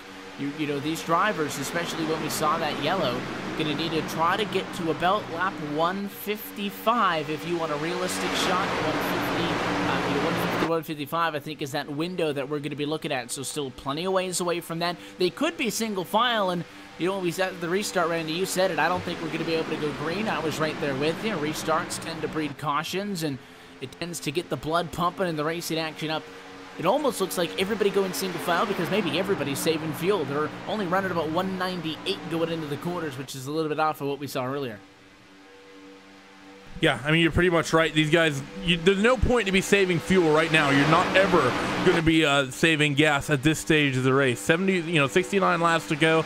Yeah, maybe if you're in the back of the field, if you do not have the raw pace to get to the front, win this race, you maybe start trying to Alexander Rossi this and start really saving gas right here, right now. But I think for the most part, if you're in this entire group, you just pedal to the metal. You have an opportunity to win this race on speed. You basically have to take, with lack of a better term, sort of the gamble that either one, you have to have confidence that you're going to get a caution here in the relatively near future between the next 70 laps that we have between now and the checker flag, or you have to basically say, you know what, I am good enough on pit road that if I have to take a splash and dash, I'll be able to beat everyone else around me. So I don't think we're going to have too many people really saving here in this event just yet, but still, there might be a couple way deep down the order who might throw that into their strategy book. And at this point, I think these guys would have determined what they're going to go with. I don't think it's going to be a constant thing going on. Once they got back under green flag conditions, you get a pretty good look at what your fuel number is going to be. And I think at that point, you've got an idea, okay, we're going to go for the 2-stop. Maybe that last pit stop comes inside of 5 laps to go. It'll be gas only for 3 seconds in and out. We hope that, of course, going for that call as opposed to the short pit from the group we saw earlier, and that would be 2 full-length stops. You hope that that short pit at the very end gives you an edge going into the closing laps. But I think at this point, these drivers know. I don't think it's a constant thing going on in their head. I don't think the gears are still turning. Once you got going to back green, you know your fuel number. If you can't hit it, you've got a pretty good idea of what that call is going to end up being. And I think now you're just trying to find folks who want to make the same call with you and try to stick with those friends, per se. The 19 Samuel Harris sticking a nose out into the wind. Let's look back in line. We really haven't seen any legitimate run up to the outside since we've gone single file. In fact, I think the separation a little bit more car to car than what we saw earlier as well. Yeah, that's really the big situation, isn't it? It's still a number of things that are happening, but everyone's been nice and calm, because you really think back, Evan, to the situation, what we were having shortly before that caution, and right after we went back to green, we had a lot of people trying to work that top side of the racetrack, trying to make things work. But since we've gotten, we saw those 3 cars out near the front for about the first 10 laps after we went back green, and we ended up dropping those guys back down to the bottom. We haven't really seen anyone try that top groove of the racetrack and not seen that second groove even come in for the last 20 or so laps, so everyone's being really calm. And that's not typically something that you associate with Daytona International Speedway. And again, 200 laps. Anybody who has raced in one of these iRacing Daytona 500 before, again, this is just the top split of about 7 different races that are going on right now on the iRacing service, and it is the 4th race of the week. So you talk about probably, in the grand scheme of things, we've had in the high 20s to low 30s of these Daytona 500s in this last week. Been raced in it, or even on the league side of things, if you ever raced 200 laps on the iRacing service, you know that it is a long way to go. And the one thing you don't want to do is rack out early. It does hurt if you go 198 laps and get wrecked out and don't make it to the end, but again, the key is being there in those closing laps. And if you put yourself in a dangerous position, most importantly, an avoidable position. And while I do think that that one and only incident, Randy, that we've seen tonight was a racing incident, I still think it was an avoidable incident. And avoiding those situations, by definition, is exactly what you need to do to find success in these races.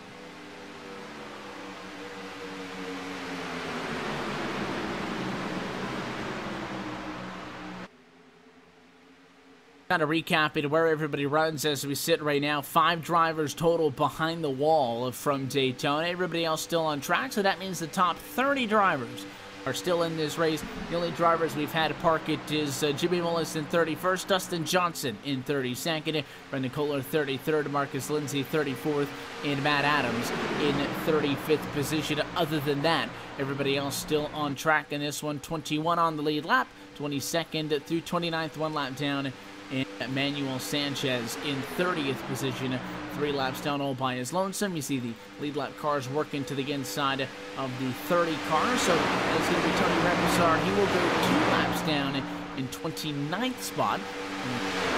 Visual representation of speed on your own versus speed in the draft as he tries to snake in a lot behind the 12, try to get the draft off of the back of these guys. I'm not sure that's going to work, though. He's got a little bit of damage, which I think is a factor as well. Reposar tried, but unable to snatch onto the back of the lead pack. Maybe he can try the second group now as Coppinger and company comes, but I think that 3's damage is what's hurting him the most.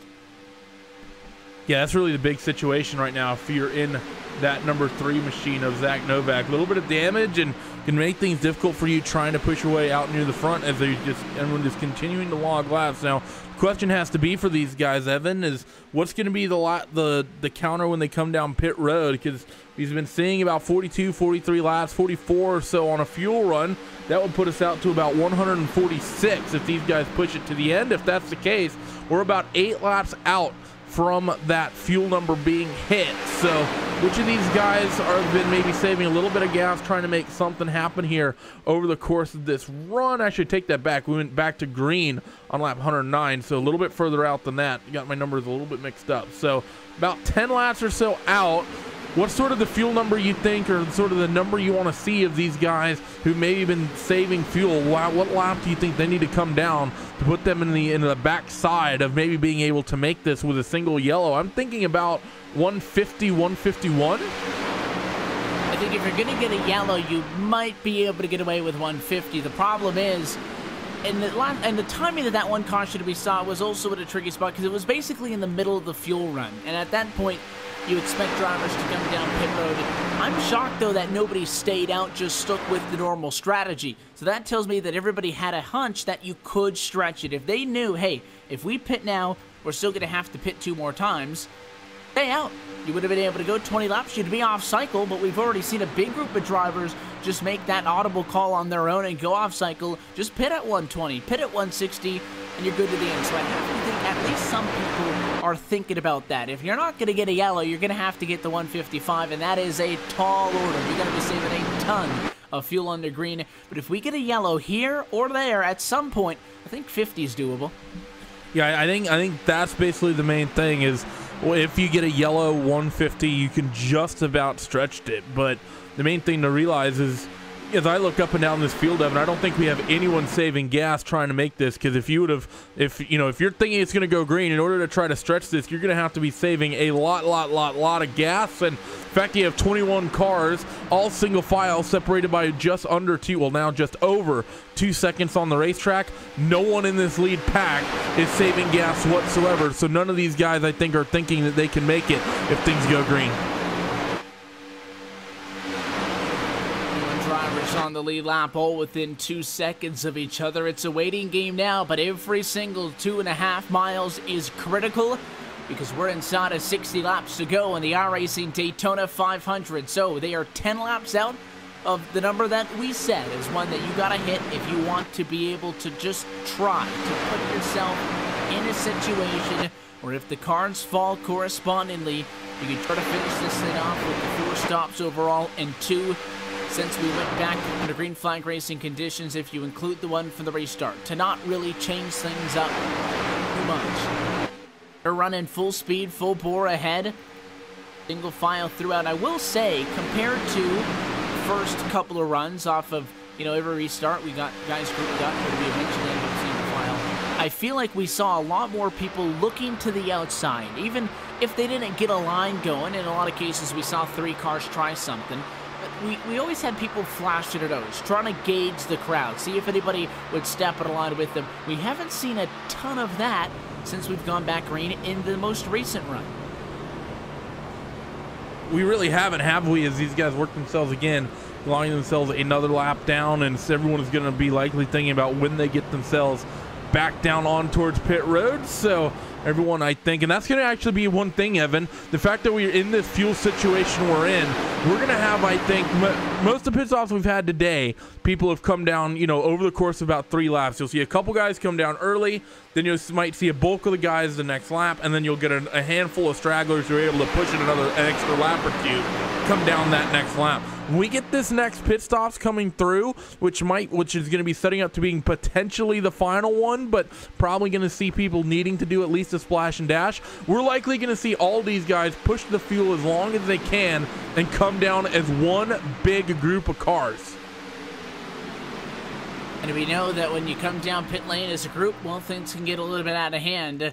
From Daytona International Speedway, we've already seen on the green flag pit stops we saw earlier, drivers end up in issues. Not only did guys lose touch with the folks up in the front of the pack, and that's how we kind of separated. It was a 20-car lead pack early. We got that worked down to just about 10 cars before we finally got that first yellow past the halfway marker. Not only does that split people up, but of course, we saw the accident coming onto pit road, which involved a couple of drivers. Marcus Lindsay got in hot and collected about 4 to 5 different drivers who were minding their own business. That is a risk as well, and you're later in the race, so you're going to be a little bit more nervous. You're going to be a little bit more, I would almost say more cautious, but sometimes if you're going to be too careful, it's almost worse than just not focusing on it and just getting in there and doing what you know how to do, and that is just get clean in and out of the pit lane. So we'll see if the nerves get to anybody. Michael Guest is somebody who's been in this position many a times. Again, 2 wins already this year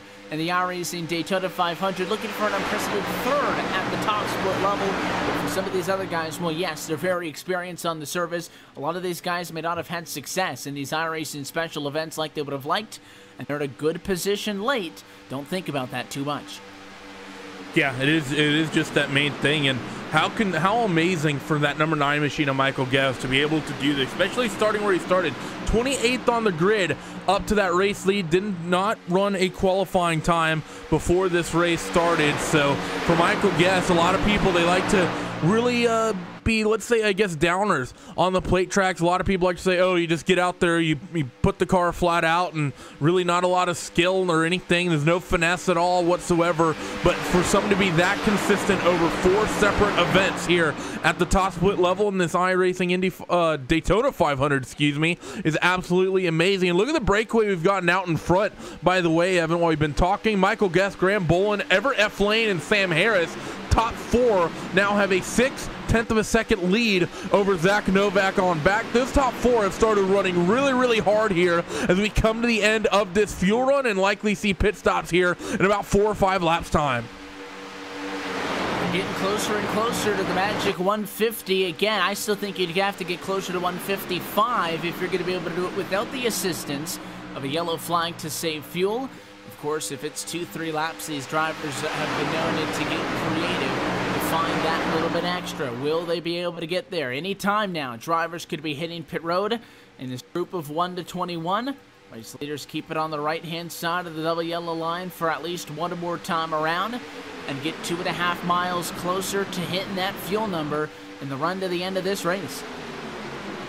Yeah, and everyone's still just not opting to come down pit road just yet, and you can't really blame them. You don't want to come down a little bit early. When things started out at the top of this race, that 0 of 200, lap 1 of 200, and once you got those first couple stops that come through, like you said, it's basically as long as you can do over 40 laps, the change after that is sort of irrelevant. Doesn't matter if you do 41, 42, 43, 44. Even if the race goes green, there's only so much time that's actually going to get you over the course of this event.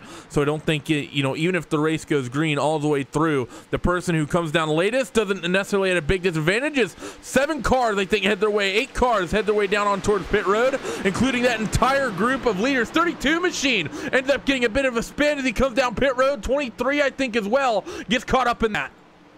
Yeah, way too hot on entry for the 32 car up on the outside of Bruno, and he ended up in the grass, lost control, and he tags Everett Lane, who was minding his own business. The 19 barely avoids contact, but Lane goes around, and that is going to really hurt his hopes at fighting for a win in this 500. The 23, though, is going to stick with his strategy. He will stay in the box now. Looks like he's trying to get some of the damage repaired on that car. He'll leave it as a 2-tire call only and burn out of the pit box, but he's lost touch with everybody else who's already back up on track.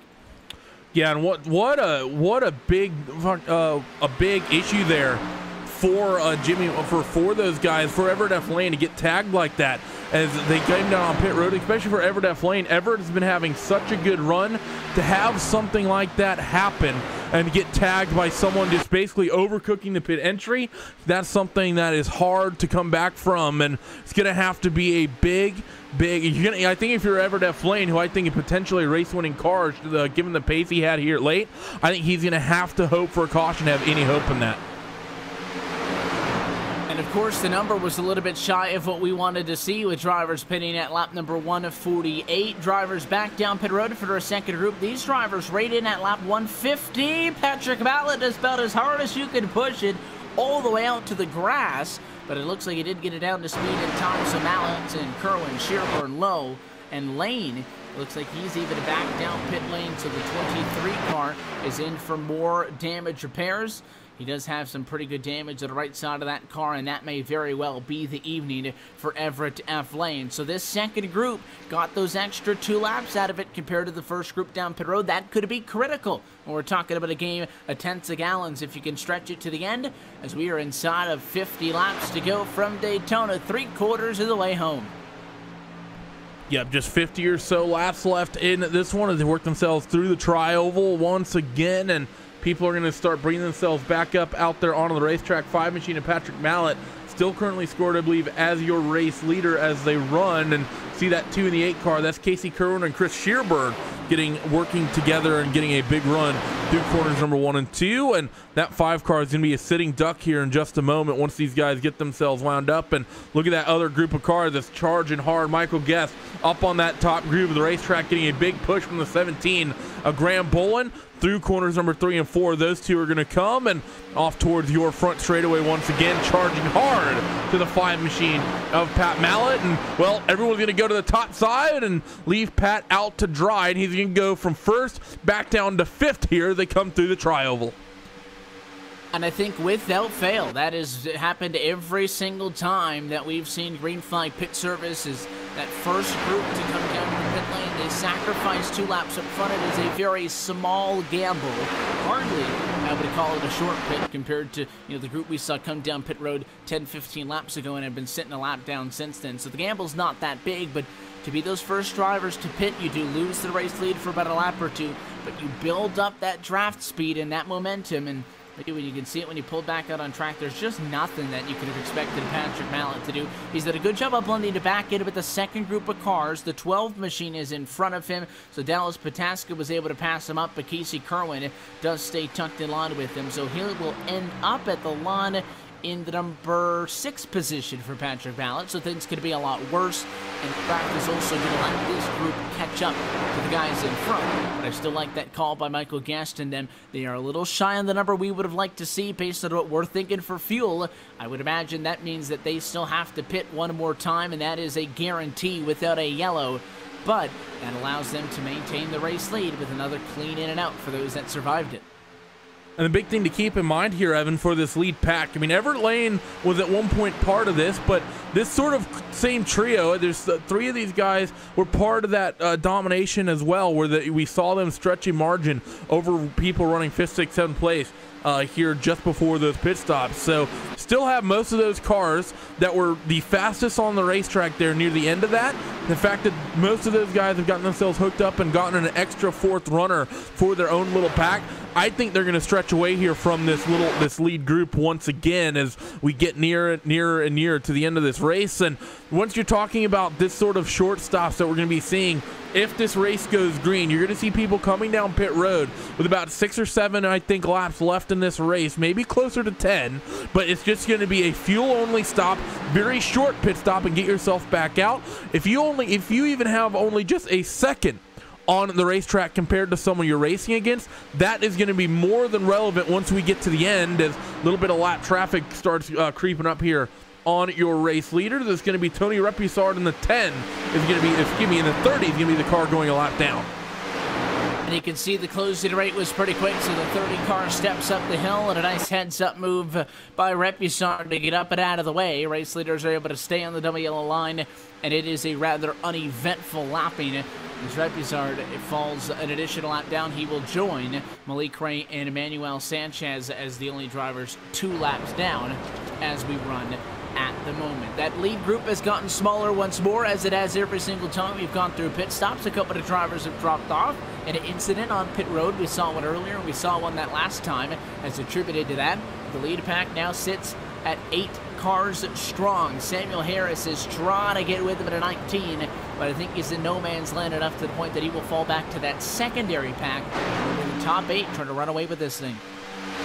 Yeah, top 8 having that nice big opening here since we've gone, since we've had those pit stops happen. It's always one that we've seen that happen. It was one point, this entire lead pack, 25 cars, is just one long train as we got to the end of that last run, and now top 25 separated by 34 seconds out on the racetrack. If you count a couple drivers near towards the end of the field, you can scratch about 10 to 12 seconds off that if you decide to be a little bit pickier and choosy and get to the top 20. It's only top 21, 16 seconds on the racetrack. So a couple of guys getting some penalties as they came down on towards pit road, likely for speeding or having their own little incidents as they came down, as we've seen a few times today, is down the back straightaway for the lead pack once again. And well, I think right now, Evan, the main thing is that it's just as simple as this. I think your race winner comes from this group of 8 cars unless we get a caution, because those drivers that are behind, you have Sam Harris, who's on his own little island, one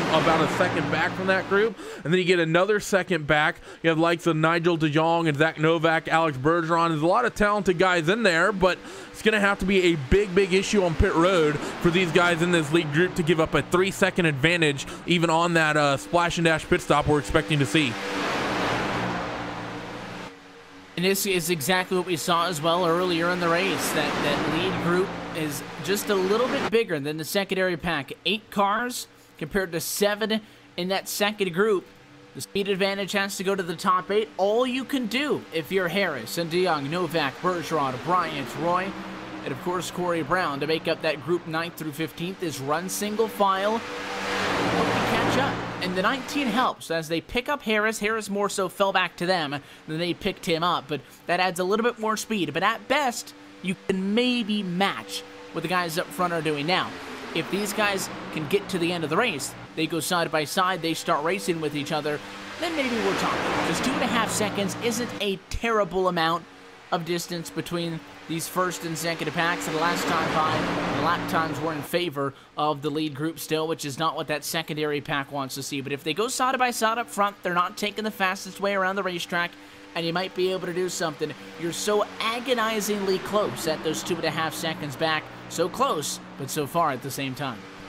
And at the same time, though, Evan, the other thing to think about is in this lead group, in those groups that are just off the race lead, I actually think that if you're in that little pack, this is where you need to be starting to save fuel, especially if you're someone who's like Brendan Coppinger, Richard Holiday, Joe Thompson, Ryan Lowe. If you're 10, 15 seconds off the race lead in those other groups, I think you need to be fuel saving right here, right now, as hard as you can. You didn't quite get the number to be able to make it if it goes green, but I think if you're that far off, you cannot win this race if it goes green regardless. Save fuel really, really hard. Hope for a late race caution, and I think if you can do that, if you save hard enough and get that late race yellow, or maybe even 2, you should be able to make it to the end from when you last came down on towards pit road, and then maybe you might just have an opportunity to win this thing. And that's all you can hope for. Again, we said it a little bit over to this point now 2 hours ago when we took the American Ethanol green flag in this race, that all you can hope for in a race that's 200 laps is to be there at the end with a shot at finding the checkered flag. Now, the ultimate goal to win the iRacing Daytona 500, and everybody's going to leave here relatively disappointed except for the driver that gets the win. But you've done good. You've gone through 160 laps. You haven't wrecked your race car. You haven't made any stupid mistakes for those that are still in this race. That's one and done. But this is no longer a 200-lap race. None of that matters. Inside of 40 laps to go now. Going to be 39 this time by. Expect it to get a lot more racy as we work it down.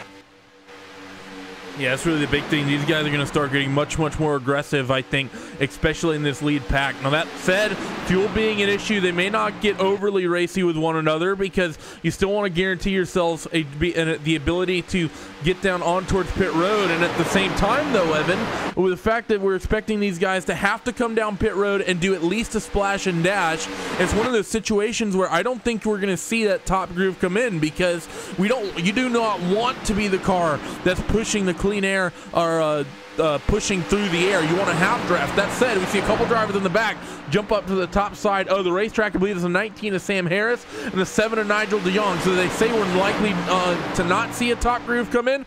2 cars jump up to the top and try to make something work. 7 Machine decides that that's not the place to be, and 19 of Sam Harris now up there all by his lonesome. So I think if I'm any of these guys, I just cruise onto that bottom groove. If I'm down there, I use the slipstream of the cars in front to save whatever fuel I can, and maybe I can have a slightly short fill compared to the drivers out in front, especially the 9 and 9 Michael Guest, who's been leading this pack pretty much for the entire way since we've gone back to green. I'm impressed that that second group, as we followed them up to the field, was able to catch up to your race leaders, and is now one 15-car pack, top to bottom. I thought that those guys, that second group, when they caught up, I thought they might have gone just right to the outside of the racetrack. Just keep that little bit of momentum they had and went up top, because we talked about it earlier and we saw many a times an outside line form, but it eventually just stall out. That you need momentum and you got to get it in one swing of the bat. If you don't get the pass done, you might be able to stay there, but it's going to be very difficult to keep that pressure on within a large number of cars. But maybe 40 laps to go. A little bit too early to make that call, so everybody tucks in the line. We have a race that's going to be determined amongst these 15 cars. The second pack now becomes the one led by Brendan Coppinger, 16th position and 12.8 seconds back. He, Holiday, Thompson, Lowe, Murphy, Mitchell Moore in that pack for 21st position. Nowhere in a position to challenge the guys up front. Only thing that they can bank on now is a caution to twist this thing up one more time. That's really the big thing we're waiting for, isn't it?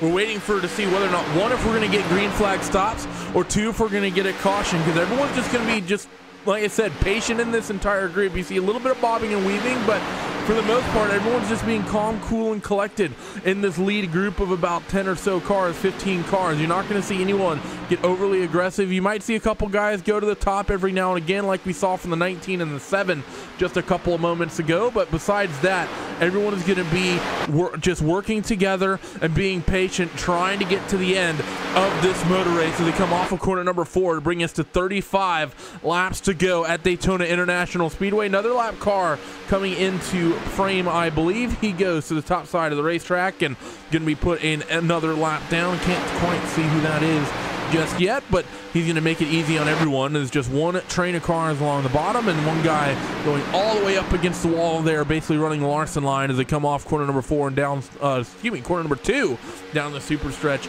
once again. But it's just waiting for here, I think, for everybody, for the fans watching, for us talking, and for those guys driving. It's just a waiting game to see is it going to be green flag stops, or are we going to get a caution that gives everyone the green light to go to the end? And it seems like it's been a long waiting game. It's the name of the game for these long endurance races. That lap car, by the way, Everett Lane, tough break. You know, somebody who did everything he could, put himself in the right position, stayed up front through a good length of this race, nearly 150 laps. He gets taken out by somebody else who comes slotted into his quarter panel, and Everett Lane falls 2 laps down. In times when it's not your day, it's not your day. He will not have a chance, it looks like, to fight for the win in the Daytona 500 here right now. And working lap 167. Again, it's no longer a 200-lap race. It's no longer a 40-lap race. It'll be 33 laps. Nothing matters anymore except for where you run now. And I think if we were good on fuel, just kind of trying to think this thing through, we'd see a lot more action. So I think everybody's still waiting on a number, and they've got that number in mind. Is it going to be everybody at once? Do you pit now? Get yourself off cycle. Take the short pit now, or do you stretch it as far as you can? Get that little bit amount of fuel.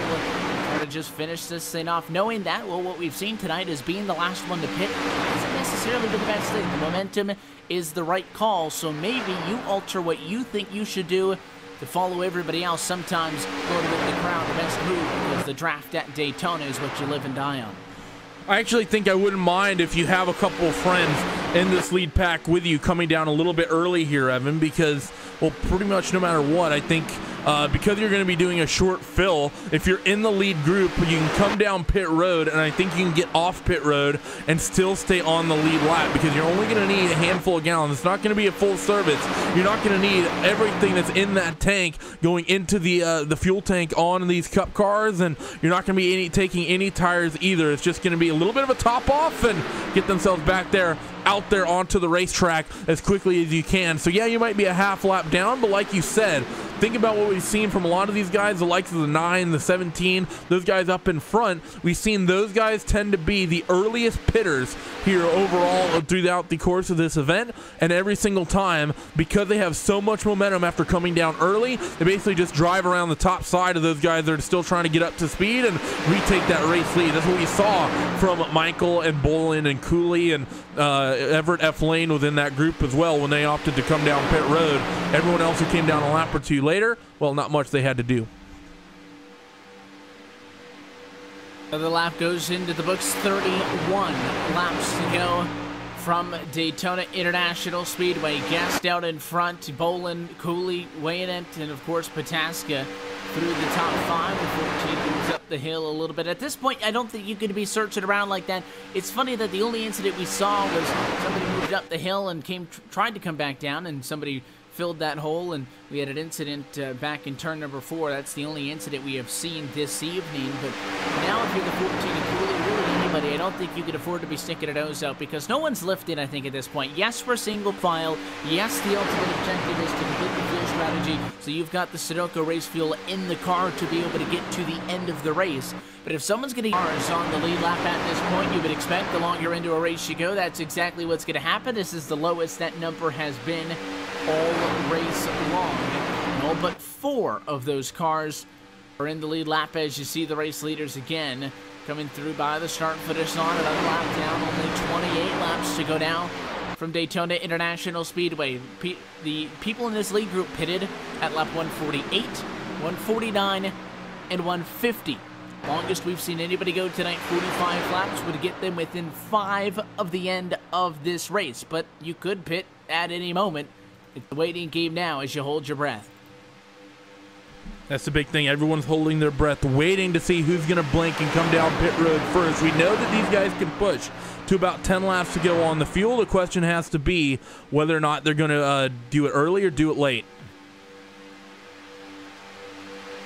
You've gone all this way, and you definitely want to be able to make sure you get your shot. You don't sit back and... This isn't a race where, in the grand scheme of things, if you're running NIS and a NASCAR iRacing series over the course of 2018, you want to get good points. You want to be able to compete, for a series championship in this official series, but so difficult when you're running those full-length races on a week-by-week basis to have a special event like the 500 and treat it just like any other. And you might regret not having the points that you could have gained here tonight if you're unable to put it all together come the end of the season, but I think you just have to go for it. We mentioned earlier this is the 4th running of the 500 this year. We've seen, obviously, 3 different splits up until this point, 2 wins from Michael Gasset, also a win by Pierre Vernet in the 3 different top split races we've seen to this point. This is the last one. This is the one that you go for. I think it's an age-old adage. You bring home the checker or you bring home the steering wheel.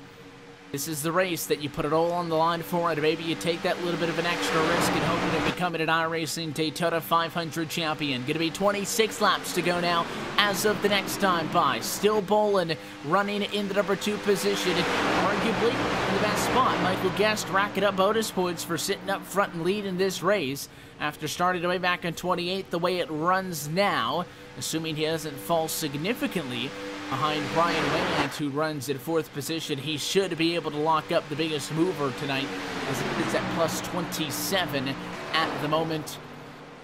Michael Gaston, obviously, what would be a 3rd win in 4 tries on 2018 would be a remarkable start to him. 2018, and obviously if he's able to couple that up with a very successful 2018 campaign, we can look back on these speed weeks as where it all started. Michael Gast is doing something that I'm not sure anybody else has ever done in the iRacing Daytona 500. Who else is up here? Will Cooley, 3rd position at the moment. He's been in this thing all you could ask for. Pataska has been here all night. Same with Mallet and Kerwin and Shearburn. Watch that group for 7th, 8th, and 9th. Kerwin, Shearburn, and Novak. They've been in and around each other for the better part of 176 laps so far today. They very much well know each other. Maybe that is where a charge to the outside of the racetrack will come from when we have enough fuel on board to get to the end. 20 laps, I think, if that, left on fuel. 24 laps left to go in this race. Another piece of lap traffic going to go by on the outside. That is going to be Nick Krischke, who will fall 2 laps down from 25th position. Bruno, Mashburn, Murphy, Mitchell Moore, and Powers as the drivers 1 lap down. Still waiting for this thing to bust wide open. 15 cars, single file. Down to 30 laps to go from Daytona. And, for the guys in the top 5, I think you stick with the strategy. You wait till the end. You can make a move from the top 5 with 5 laps to go, 4 laps to go, 3 laps to go. It's over. I'm waiting for the desperation to start to seep in to the likes of Corey Brown, Alex Bergeron, Robbie Roy. We saw in the very first run of this race, 35 laps in this iRacing Daytona 500, a group of drivers build up on the outside of the racetrack. They were not able to go all the way to the race lead, but they were able to find their way to blend in with the inside, find a spot here, find a spot there. Some of them gained to more than 10 positions. They ended up a top 10 spot. By the time we came down pit road, it was a gamble. Because we weren't able to find a spot in line, you would have had to go all the way to the back of that pack to get down low to be able to pit. But it worked then. Does somebody running outside of the top 10 take that risk now? Because I'm not sure, unless we have a big wreck, which it's Daytona, and you can never say never. But if we don't have a big issue, I don't know if Robbie Roy, Alex Bergeron, and Corey Brown can win this race inside of 5 laps to go. From 13th, 14th, and 15th position. It is Daytona. Anything is possible. You don't even have to have a clean race car. Just have something out on track, and you have a shot at winning if you're there on that last lap. But for running this long with 21 laps to go and going to be 20 to go to the next time by, I am surprised that we haven't seen those desperation moves out of the folks in the back. There's a good bit of separation center of the pack here between Shearburn, Novak, and DeYoung. It'll tighten up rather shortly, I think. The top 15 separated by 1.4 seconds. No single file. It's a waiting game, and it's exactly what you see, and it's probably what you'll see later on today in the Daytona 500. That waiting game. You've got yourself in a spot. Here come the pit stops. Michael Guest wants to come in at 21 laps to go, and Boland's in with him. Got 3 of your front runners all coming down pit road. Graham Boland, of course, Michael Guest, like you said, and Dallas Pitsaka. They are the 3 drivers that opt to come down here early with 20 laps to go and take the short fill. Everyone else is staying out, and like I said, I really like this call. I talked about it a little bit, about whether or not it would work out. Let's see if it does. You see it's going to be a short fill, as those drivers are already out and rolling back out onto the racetrack, easily going to stay on the lead lap here, Evan, and they all 3 of them had perfect pit stops. They all come out together. The 9 of Michael Guest have to drop back a little bit to catch one of those guys. That is Graham Boland, the second in line, but that's not going to be a huge issue. They're going to be up to speed and have momentum when this other lead group eventually comes down pit road. And now, when do these guys blink? I don't think anyone else came down pit road just yet. And a smart move by Boland. He was going to pull away from the 12 car of Dallas Pitsaka, coming off the pit road, lifted for about 2 to 3 seconds, stayed at about 87 miles an hour, then put the foot back down. It would have been only he and the 9 instead of that group of 3. So a smart move to keep those strength in numbers. And now you will see what the 9, 17, and 12 can do again, because they pitted first. That would mean that, well, if we go by the trends we've seen today, they will have the momentum come when everybody else pits. But is 3 cars enough to keep pace with 12? 12 cars still in line at the front of the field. Yeah, 12 guys out in front, and still they cycle around another 2.5 mile trip around this racetrack, and none of the front guys opt to come down on towards pit road. And the other thing, Evan, to think about is, because you think about the 9 of Michael Guest, where are they out on the racetrack? Race leader Will Cooley, he's coming onto the backstretch right now. Michael Guest and company, they're in corners number 3 and 4. They're gonna have enough time, considering the fact that it's only gonna be 8 or 9 laps before that lead pack ends up coming down pit road. They are gonna maintain lead lap status. So I like this from the top 3, because even if we get a caution, all of those drivers from the lead pack are going to have to come down pit road, and these 3 drivers will be able to get pass bys through and be able to get to the front of this field regardless of what happens. This call from the top 3, I think, is absolutely flawless. I think they have an advantage if it goes green, and I think they have the advantage if we get a yellow. Sounds like in a pretty good position as that group runs right now. 33 seconds off of the race leaders. There's a secondary pack, Coppinger, Holiday, Thompson, and Lowe. They have yet to come down to the pit lane. They've just been stuck at that 12-second deficit that they find themselves running with at the moment. Cooley, now your new race leader. First time tonight, I believe, we've seen that 14 machine out in front of the field. And again, assuming it just by being in the right place at the right time, that brings the likes of Malik and Curlin back into the conversation. 2 guys that we've been talking about for the better part of the night. Shearberg right there, Novak right there. That is a group that I said to keep an eye on, and now that they are closer to the front, they might be even more lethal. Last lap for Will Cooley, who leads this lead group, was a 44.862. Compare that with Michael Guest, who leads the group of the 3 cars who pitted with a 44.984. They are slower in that group that had already pitted. Now, a 10th doesn't sound that bad, but if you do a 10th every lap and these guys pit 15 laps later, you're talking about 1.5 seconds of difference, and that could be too much to overcome. It could be a big one indeed, as you just looking right there. Like I said, Michael Guest, he just did a 45.0. We jump over to the 14 of Will Cooley, 44.8. So a couple tenths of a second advantage, but going to those guys. But is it going to be enough to really matter one way or another? The 44.6 for Will Cooley as they come across the stripe this time. That's going to be the big question mark, as we're about 5 laps to go, I think, from the rest of this group likely coming down on towards pit road. We went, of course, back to green flag racing on lap 109, and, well, everyone came down and off of pit road, lap 150, lap 151. So anywhere from about 190 to 194, 195 is, I think, where we can expect most of this lead pack to come down. The fact that they haven't came down just yet actually surprises me. I think I was expecting a couple people to maybe jump the next lap or 2 after we saw the first group come down and do that short pit, but everyone opting to stay out, and they're going to drive past that pit entry once again, this entire lead group of cars. So about 5 laps out, 6, maybe 10 laps out from the final round of pit stops for these guys, unless we get a caution. And that would tell me, with how quick that move made against Bullet and Protaska was, that they had that pre-plan. They were chatting with each other. We didn't hear anything over the driver radio, so there was obviously no desperate plea for somebody to jump on board. They knew exactly what they wanted to do. They knew exactly how to do it, and they dropped off and didn't fill anybody else in, to the point where it was a late dive as well, so there was no indication. Nobody could have followed them down pit road. I don't think pitting one lap after would have helped you at all, because you would have been just simply chasing what they were doing. So I think these guys are sticking on what is the normal strategy, what everybody else kind of had in mind, and it was the audible call, the differing call, maybe, if you will, by that group of three. They're the ones that are shaking it up. Like I said, I love that call from them after thinking about it. The fact that the pit stop would be so short, you guarantee that you stay on the lead lap, and then no matter what happens, I think those three will end up cycling to the lead. We've seen them pit early pretty much all day. I think no matter what, they'll either have the momentum when those other cars end up coming down pit road and start getting themselves, trying to get themselves back up to speed, or if we get a yellow, like I said, they'll be able to latch onto the back of all the runners that are out there. Everyone else will likely need to come down pit road and at least take a little bit of fuel, because we know that we're about 8 or 9 laps away from the point where people could actually make it without coming down pit road once again. We sort of hit that time point where it's doubtful we're going to get 2 cautions at the end of this thing. That said, we're approaching 10 laps to go. So I think regardless, I think those 3 lead drivers are going to cycle their way to the lead at some point. Is it going to be for the race lead, though? Is it just going to be amongst the top 5? That's the big question if it stays green.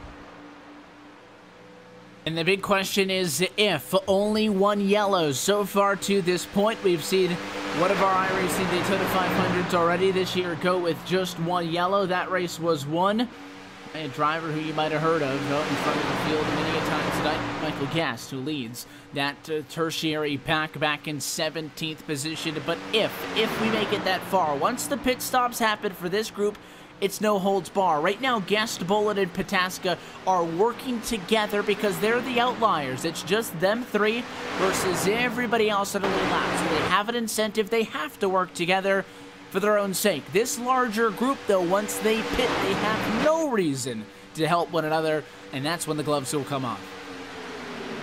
That's the big one, isn't it? Is where are these gloves going to come off? I think we're going to see people be calm until they hit pit road. There's no point in getting overly aggressive just yet and trying to get to the head in line right here, right now, and potentially costing yourself the race. They come off 4. Let's see if anyone comes down towards pit road.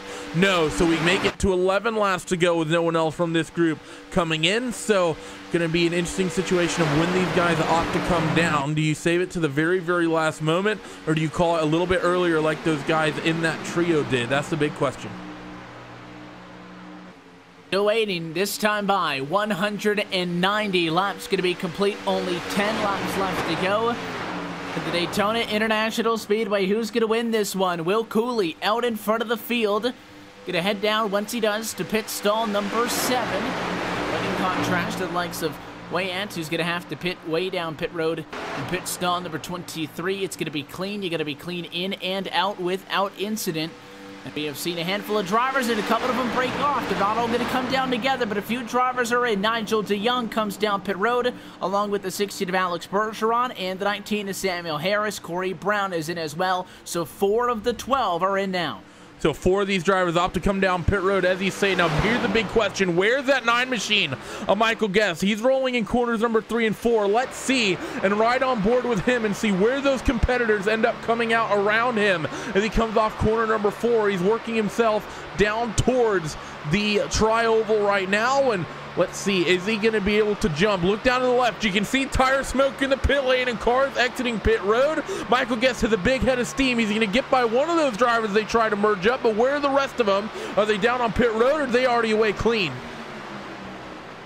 Like for the group up front, at least, Cooley and them still out onto the racetrack, so that group hasn't come back down to the pit lane. You do have the group of drivers who just pitted. Samuel Harris is there. Obviously, the group of Protaska, Bullen, and Guest are halfway down the back straightaway. They're going to catch up to the 13 of Corey Brown, and they should be able to get around him because the 13's got no drafting help. Are they going to be able to get, though, to Nigel DeYoung and Alex Bergeron. They have hooked up and they may put themselves in a catbird seat again just by nature of being with that 12-car pack. Gained about 2 seconds of time over the Guest pack. Here comes Guest, Bolin and Pataska though. They've got a good run. Meanwhile, race leaders coming down pit road. Will Cooley, very timid on entry, gets passed by Wayant on the way into pit road. The 32 of Bruno's there. Roy as well down pit road with Novak.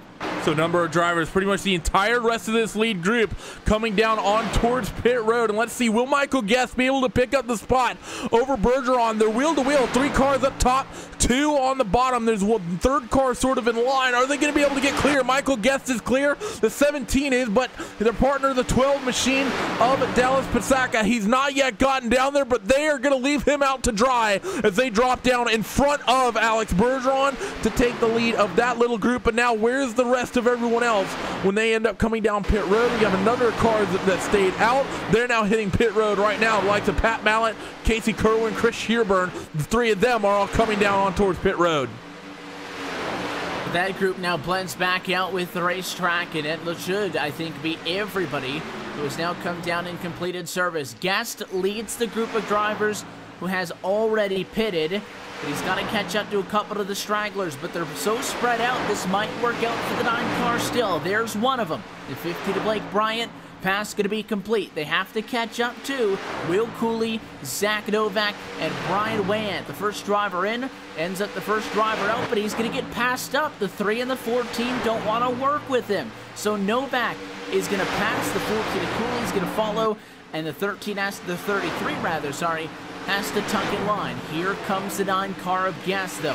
I think they're going to have enough speed to do it. That short pit and the momentum that comes with it might be the difference maker. Wayant tries to throw a block. How aggressive is the 3 and the 14 machine going to be down the back straightaway as here they come. The 33 is pinching this line all the way to the outside. It looks like it'll box out Nigel DeYoung in the 7. And the 9 car of Guest is going to try to go high side. Here we go. Battling for the race lead at Daytona. Coming to what's going to be 6 laps to go. So it all comes down to this, a bunch of trios of drivers working themselves back into the pack, and the entire field is going to end up getting themselves stacked back up. Pretty much the 9 of Michael Guest not quite having the motor to get himself to that race lead. Where's the 5 machine of Patrick Mallett? That's him on your screen right there, that red with the bright yellow number 5 there coming off corner number 4. Casey Kerwin, he's in the pack, so your race leader is still the 5 of Pat Mallett. They head down the super stretch, a little bit of contact from that middle group. I think that was the 33 car who was in the middle of Brian Weiner. He got the 9 machine of Michael Guest a little bit loose, but it's Will Cooley as well as Zach Novak, I believe, who are going to maintain their positions here in 2nd and 3rd place. Pat Mallett, though, has to worry because he has no help around him, and he's going to be a sitting duck when this group of 10 cars get to him. 5 laps left to go at Daytona. Big speed difference between the groups. The 30 cars get to stamp it out of the way. Here comes Zach Novak right to the outside. The 5 isn't even going to try to go up and throw a block. He will stay on the inside and hope he'll find help. He will, and it'll come to form of the number 9 car of Michael Guest, who tucks it behind him. Big shot to the back end as he tries to and successfully keeps Mallett in front. The 3 was so close to clearing, but Novak can't do it.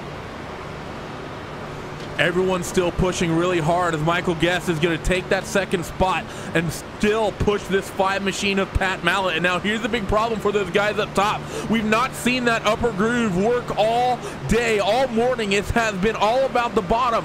Now, if you're any one of these guys, if you want to have a chance to win, if you're 3rd, 4th, 5th, 6th in line, you have to try to get to the top side of that racetrack. But as I say that, look at the cars up top. They were even with your race leaders at about the start finish line, and then now 6 cars deep up there on the top side of the racetrack. Michael Guest is going to take a peek up to the top, but he immediately ducks down back to the bottom, harassing the mirror of that 5 machine of Pat Mallett. Michael wants to make it 3 out of 4 in iRacing Daytona 500s this weekend. He currently sits 2nd as he comes off of corner number 4. 3 laps to go, though, for Pat Mallett. Will he be able to hold on, or will we get a big incident that happens so often late in races at Daytona? At this point, the yellow flag would end this race. 13 cars fighting it out. An outside line is growing to back of the pack. The 3 is Zach Novak's gone to the outside. The 14 behind the Cooley. The 17 Boland just pulled up there as well. But you could argue that on a guest in the catbird seat. The 5, all he can do is hold the bottom and hope for the best. If the 9 car wants to make it happen, he needs somebody to go up top with him as we come to 2 laps to go. This time by the iRacing Daytona 500. Wayant sits 3rd, Kerwin 4th, and DeYoung in 5th. Is how they line them up, but don't look now. That outside is coming, still led by the number 3 Toyota. It's entirely possible that the winner of this race will be the person who knows when to jump to the top. 5 miles left at the Daytona International Speedway, and Pat Mallett continues to lead the way. That red number 5 has been consistent and relevant all day long, but he hasn't led a whole lot of laps here today, but he's leading the ones when they count. Been a lot of traffic down the Daytona super stretch. You see that upper groove of cars is split off, about half the cars up to the top, half of them to the bottom. A couple people getting cold feet, thinking about getting back into the single file line through corners number 3 and 4 for the penultimate time, and they're setting up Pat Mallett. Look at the run that the 9 of Michael Guest is going to get, and he's going to work himself through the tri-oval, white flag waving, going to finish this one under green, and the 9 of Michael Guest has a run. That back used the run, went to the outside of the racetrack, and has got help as Wayant goes up there. The 7 of DeYoung will fill the hole on the inside and try to help the 5, but it's not going to work. What a move by Michael Guest to the race lead as he comes at a turn number 2. Outside, not done yet. Oh, there's going to be contact. There goes the 5. Spinning to the inside is Patrick Mallett, and the 9's got no help. Guest goes inside, and more contact. The 16 of Bergeron. Somehow they hang on, and they're going to wreck behind him. Battle for the race lead at a turn number 4. Here comes the 2 of Casey Kerwin to the outside. Side by side to the start-finish line, and it is going to be to the line. The number 2 of Casey Kerwin. Yes, sir. 8/1000ths of a second to the iRacing Daytona 500 win. What a final lap. I think we had about 3 different leaders over the course of that, and it was the number 2 Ford Fusion of Casey Kerwin to get a big number run from that 2 machine, and by 8/1000ths of a second take the race win over Michael Guest. You can see the gap between that Ford and that Toyota across the stripe on your screen. Now, what a finish after 500 miles of racing at Daytona. One of the fastest Daytona 500s you're ever going to see on iRacing. Caution free pretty much. 1 single caution at the finish, and besides that, it was all green. That 2 machine of Casey Kerwin, he's going to throw it down onto that big Daytona logo on the infield grass, and he is going to burn them down here in the tri-oval. And for all of the contact on that last lap, Casey Kerwin just sat back and waited for it to come to him. It looked like the 33 was going to be in the best position. He went down to turn a door slam. The 9 hurt himself, pushed up the hill, and the 2 barely threads the needle. Through the 2 of them, they meet each other. The 9 comes up, the 2 comes down, and the 9 machine all in the gas, sliding across the start-finish line, unable to come back even. And Casey Kerwin, who stayed back, wasn't in all of the excitement until turn number 4 would have mattered the most, takes the clutch win in a photo finish, and they saved the racing for that final 3-4 lap exchange, and it was a whale of a white flag battle. I don't even think half the cars that took the white flag made it to the checkers. Doesn't matter for Casey Kerwin, though. He is a champion in the iRacing Daytona 500 in 2018.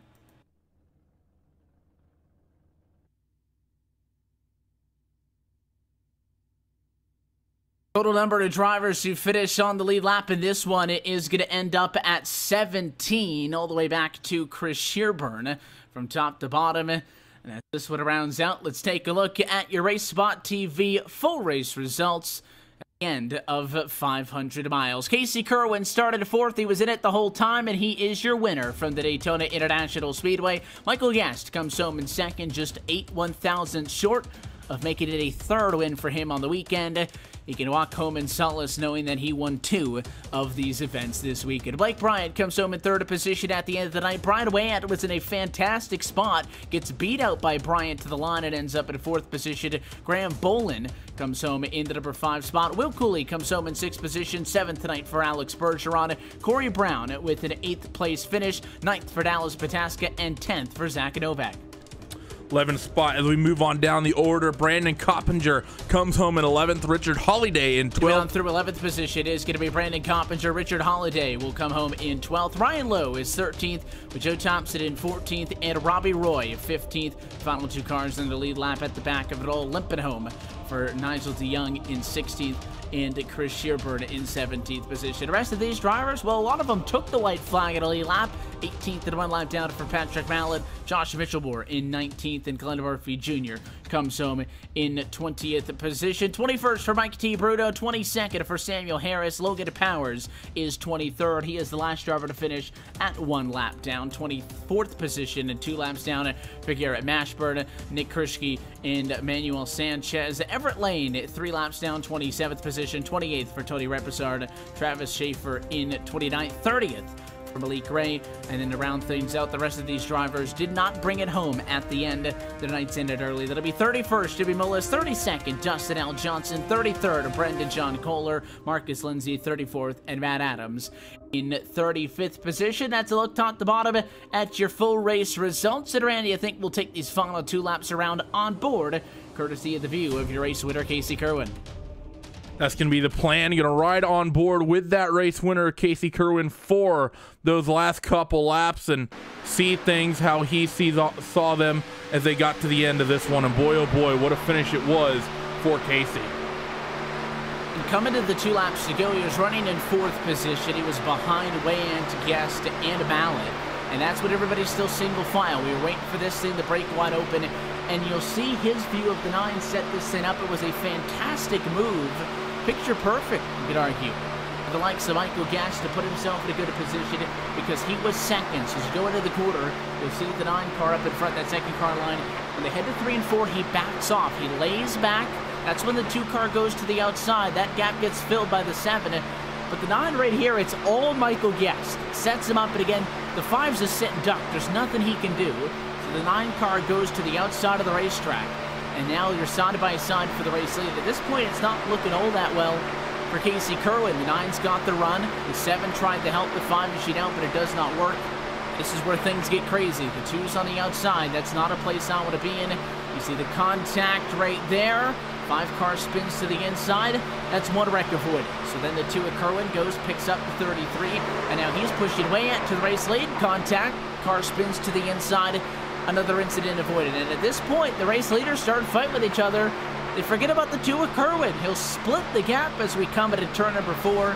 And from this point on, the drag race to the start-finish line, a little bit of contact, but in the end, the Daytona 500 championship goes to the 2 of Casey Kerwin. Well thought out. He could see what was unfolded in front of him, tried to get himself out of that line and get something going up top, and right place at the right time buys him a spot in victory lane. And just how perfectly played by that 2 car. Placed the car perfectly, and what a drive there from Casey Kerwin. Absolutely flawless here at Daytona. Could you ask for a better finish? I think that sets the bar for Tuesday's race with the NASCAR PK for Series iRacing. It sets the bar for today's race. Yeah, no, we saw a great race yesterday on the rear road side of things in the Xfinity Series. We just saw an 8/1000th of a second here on the iRacing service, so anything less than that, I guess, will be thoroughly disappointing. That's really the big one, isn't it? Is just waiting to get some guys in here to do some post-race interviews. But man, that was I don't think I've seen a better plate race. I know that a lot of people, it was a lot of single file, a lot of quiet racing, but the fact that we had a lot of green flag racing, I'd rather see a single file race go green than a double file race that's caution filled. And especially when it gets to the finish like that, you know, long race like this, drivers are going to be patient. So things are, you know, might often just get single file just naturally regardless. But to have the race finish like that, boy, oh boy, what a run that was. And we knew it was coming. Again, the whole time you're single file, these guys are waiting because they want to win the race. Nobody gets, anything extra. There's no style points for making it side by side when there's no reason to. So you just put yourself in the best position you could be in. And I think as well, just because of the way that one caution flag flew, put us on a little bit of a weird note with the pit service, and we had to see everybody come down and splash for a little bit inside of those final 10 laps. If we were on our regular strategy, we would have been done with pit stops 40 laps before the end of the race. At that point, we would have just been able to race it out hard, but I think everybody was waiting on the fuel, and that's why there were so little laps left by the time everybody was able to go for it. But the fact that we were able to see that hard of racing at the end, but I think most importantly at the end of the day, Randy, finish this race under green's the best part.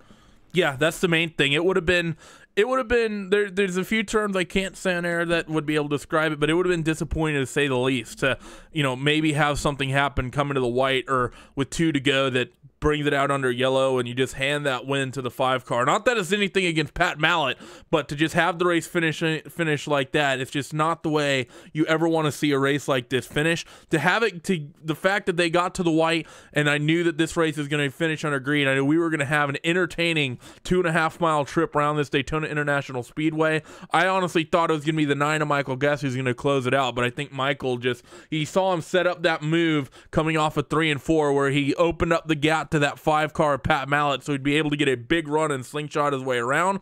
I think if Michael Guest had waited to do that exact move until he was coming off of 2 on the white flag lap, I think we're talking about the 9 car in victory lane today. I was just thinking the exact same thing, because the reason he was able to set up the 5 is because the 5 of Mallett was the sit and duck. There was nothing else he could do but to keep the right foot down and hold the yellow line. The 9 made a beautiful pass, laid back, set it up perfectly, went to the race lead, but he went to the race lead with a whole lap left to go. So he was then the sitting duck when things started to fall apart. We got to the white. To be fair, once we got there, we got our fair share of wrecked race cars in, but he had a whole lap as the sitting duck. So he's trying to block one run and then block another run, and you just killed off too much of your momentum to be able to hang on, and maybe if that move was made a little bit later, would have been a different result.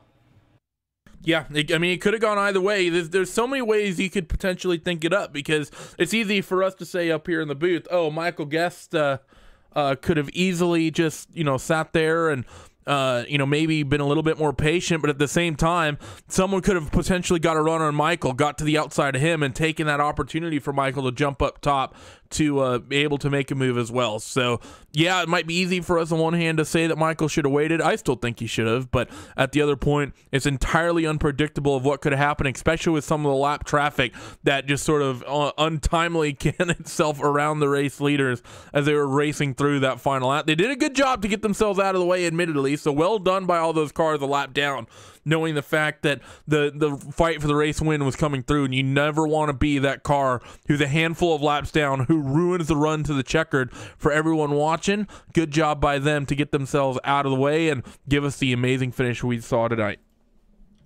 Photo finish in this one as Casey Kerwin takes the win to the tune of 8 1/1000ths of a second. And we are now down trackside with the driver of the number 2 Ford. Casey, congratulations. You're a winner in the iRacing Daytona 500. Tell us about it. Yeah, I've been trying to win one of these things for like 3 years now, and it's either wreck 20 laps in or 20 to go. But yeah, the race was pretty clean. I mean, we only had that one caution, and I was somewhat involved there. Whenever Malik got turned, I jumped high and I got into Jimmy. And then I got a little bit of front end damage, but we got it patched up good. And then there we were just